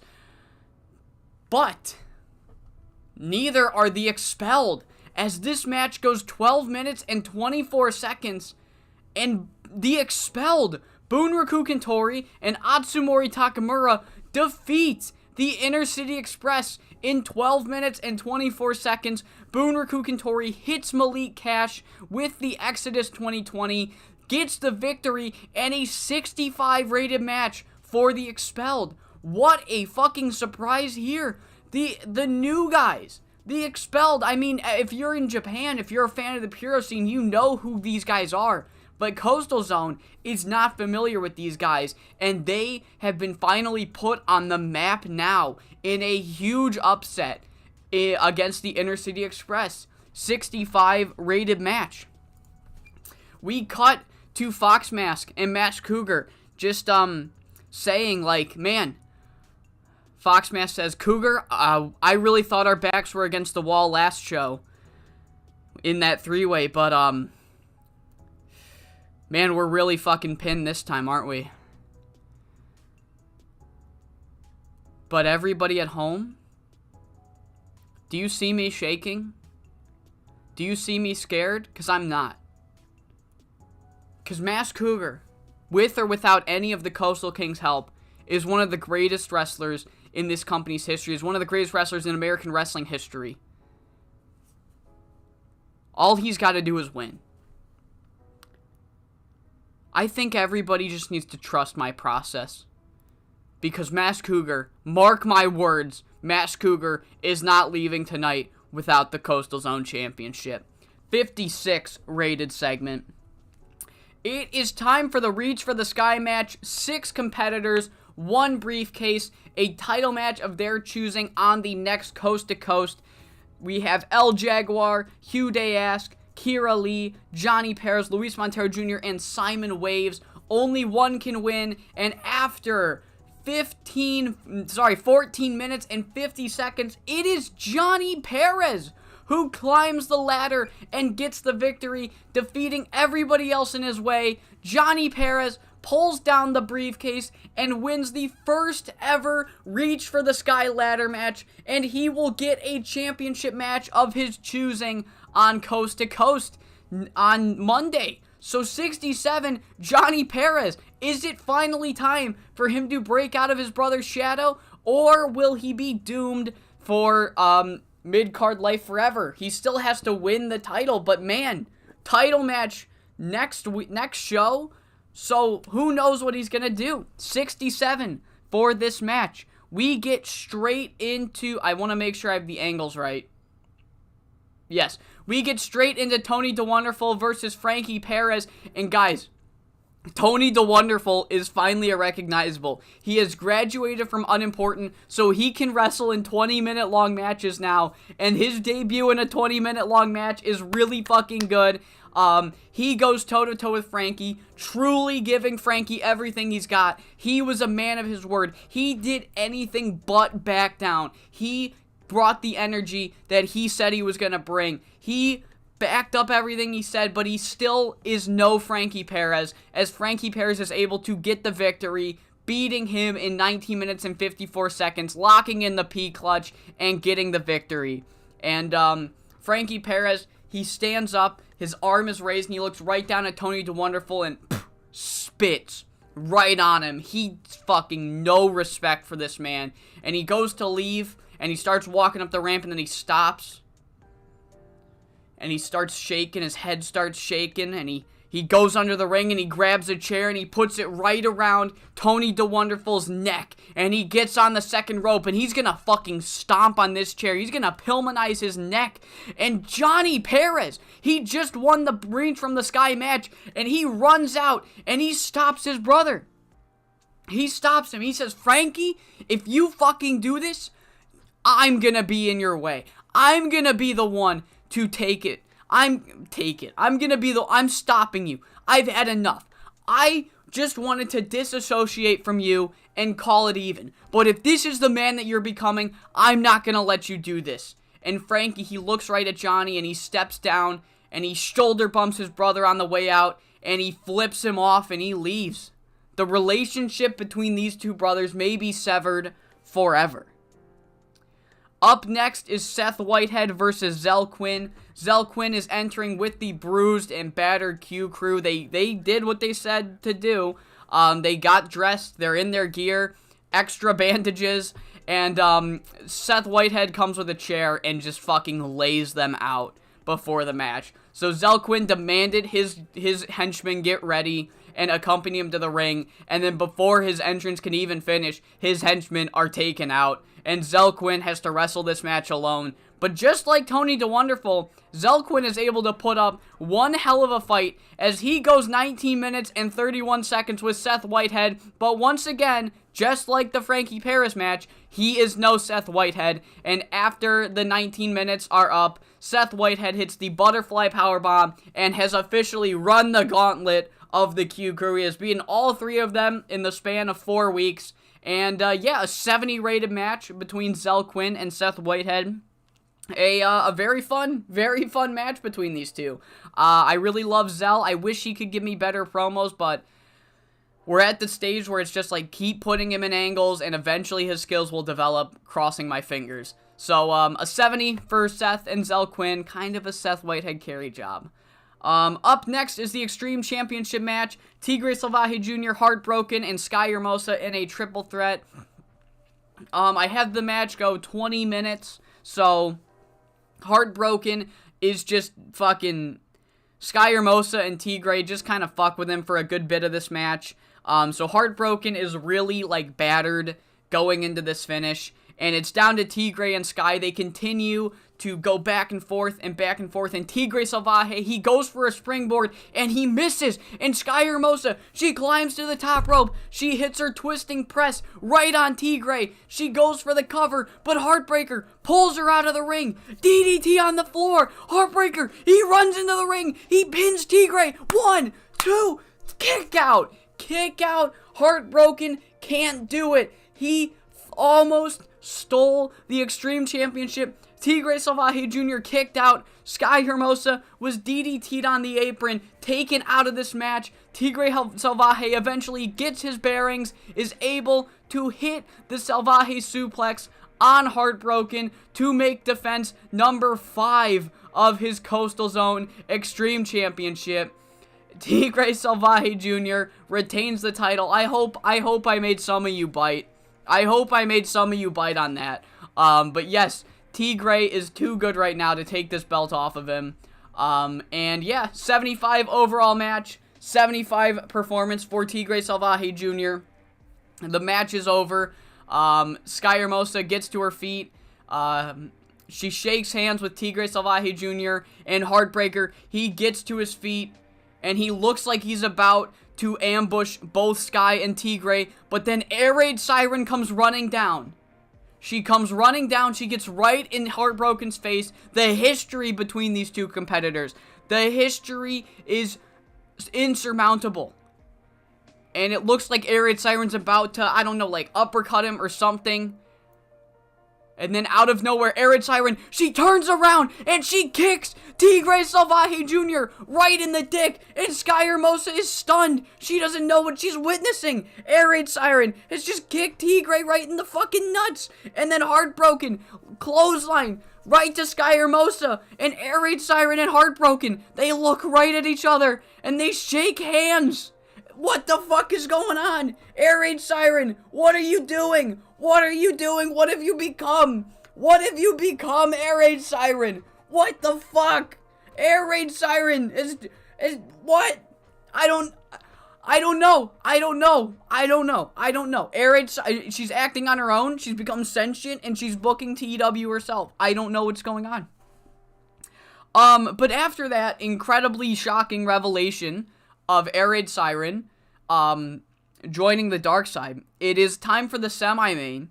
And despite the fact that the stipulation of the main event does not carry into this trios match, with Fox Mask 2 absolutely bruised and battered, and Mask Cougar having to defend his title in probably the hardest situation he's been in so far, nobody comes to the aid of the Coastal Kings.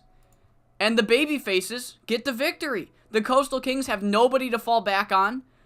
And, Carlos, Frankie, and California Love Machine get the victory. Frankie Boy Fernandez hits Air Attack Weasel in 21-26 with the Dirt Nap, and the babyfaces win. Frankie Boy got a fucking 91. 91 from Frankie Boy. Callie and Carlos both got 71s. Creative finish was a success. But yeah, is this a preview for the main event? Because nobody came to help the Coastal Kings, and they lost. And Mask Cougar is going to have nobody to help him.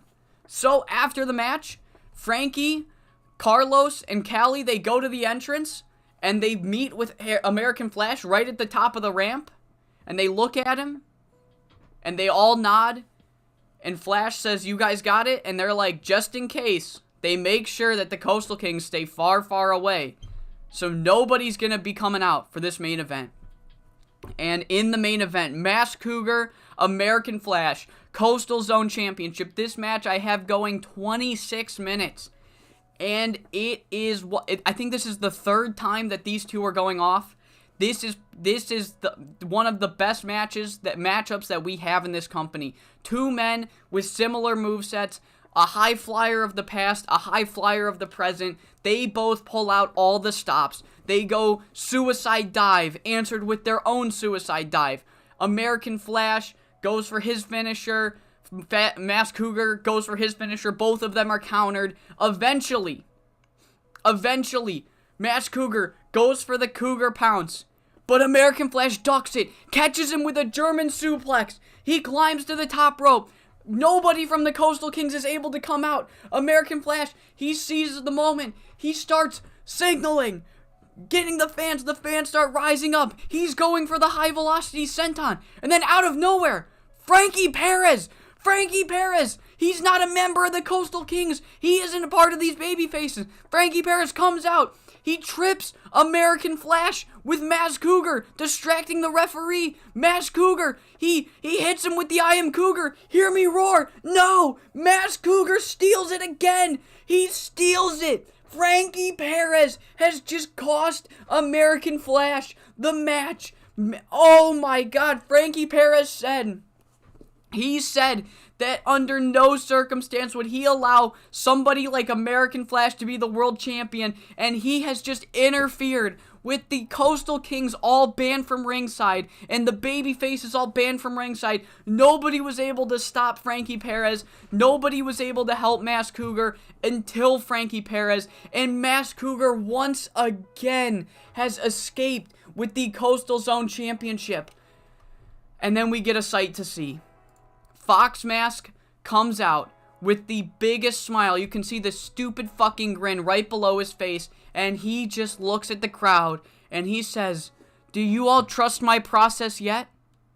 Do you all trust my process yet?" Because Frankie Perez has come in and out. He has seen the light. He has seen undeserving challengers like American Flash come in and demand title shots and get them. This is exactly what we're talking about. And Frankie Perez, would you mind taking off your hoodie? And Frankie Perez, he unzips his hoodie, and on his t-shirt is the Coastal Kings logo. Frankie Perez has officially joined the Coastal Kings. All because of the new homegrown talent getting one too many challenges in Frankie Perez's eyes. Frankie Perez has turned his back on the company, on everything he stands for, just to spite American Flash. And he has joined the Coastal Kings. Alright. Frankie. I guess Air, right? Air. The Coastal Kings gets another new member, and it's Frankie Perez. And that is how we end Reach for the Sky 2022. Mass Cougar escapes once again with the championship. 79 rated main event. What a main event. Honestly, I'm fine with that. 81 for this match, too. It's gonna be hard. That's all I'm gonna say. It's gonna be hard for them to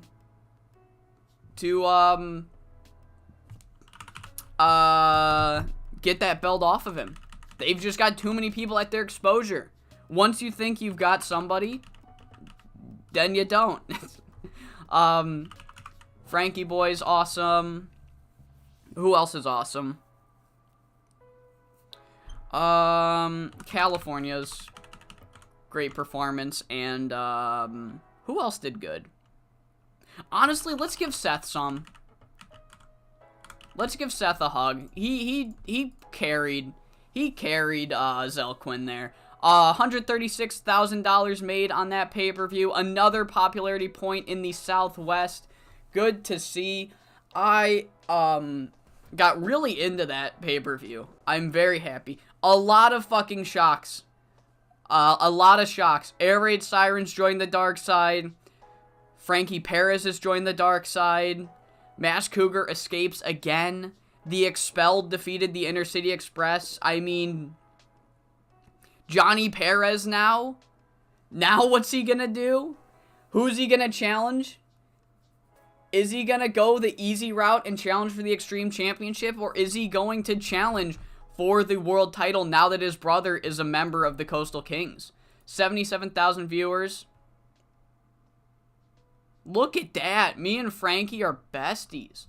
Look at that. Awesome. Thank you, Frankie. I love you too. I love you too, Frankie. But yeah. Newest member of the Coastal Kings, Frankie Perez. I'm sure I've mentioned it. Like, I'm recording this outro live. I do the pay-per-view outros live, but I pre-record, I record the intros and outros to the Coast to Coast episode separately, so I don't know if I have explained it, but in the event that I haven't, Atlantis Calling, we are putting a pay-per-view in between, Reach for the Sky and Hardcore Halloween, because it would have been like a 7-week build. So I have added Atlantis Calling. So we're going to do 1, 2, 3, 4. So it's another 4-week build until Atlantis Calling, which is going to be our next pay-per-view. The debut of Atlantis Calling. And then, yeah. So, Hardcore Halloween is not next. Atlantis Calling, made by Fleisch. Again, graphic for Fleisch. It'll be in the description of this video if I remember. I might forget. If I do forget, leave a comment. I'll do it again. But it is 100% in the video 2 episodes ago. It's in episode 23. I've linked to both Fleisch's and Will Rock's pages, so you can get these logos yourself. These ones were not made by me. Will Rock made this. Fleisch has made these event logos. So go check out. They both have some really good stuff. But, yeah, I hope you all enjoyed these shocking revelations here in Coastal Zone. And I hope you all come back for the build to Atlantis Calling 2022. Alright, I think I overdid it with the caffeine. I was getting lightheaded. I've overdone it. Oh, no. Alright. Beautiful stuff. So, live viewers, if we have any left, what did y'all think of the Frankie Perez swerve?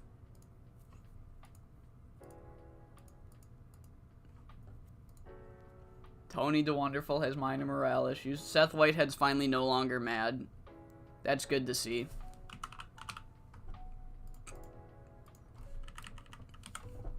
Alright, oh fuck, Tori is over, dude. I hope that didn't hurt. Okay, they're still recognizable, so that's good. Alright, good, good, good. Recognizable, well-known star. Anybody move up that I wasn't expecting to see? Heartbreaker, thank God, is not.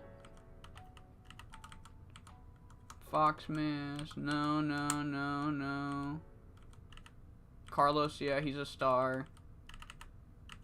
Kelly's a star. Major star. No, I don't think anyone moved around. I think they're all at about the same level. Alright. So, I am going to call this stream here. I am very, very tired for some reason. I'm extra tired today. Timu is convinced it's because I stayed up late. I think that's wrong. I feel like if I stay up late, I can stay up late again. That, you know, that's just how I operate. So yeah, I hope you all enjoyed this Coastal Zone stream. And, yeah, next stream will be 5SSW. We only got one more 5SSW stream before Joshi Mania. So we're getting close to the season finale. I can't remember. I think it's Japan Slam is in between. I think we have Japan Slam and then I have my spreadsheet open. What am I doing? I can just check. I can just fucking check. So what do we have? There's Hearts Champion. No, Japan Slam is way later. Fuck, I wasn't even close, man. We have Queendom Parade. We have Queendom Parade, and then we have Joshi Mania. Joshi Mania 29. So, 5SSW, we got Queendom Parade, followed by Joshi Mania. Miwako got a fucking 85 while being injured. So that was crazy. Other than that, you gotta find out what's going on there. So yeah, I hope you all enjoyed this stream, and I hope you all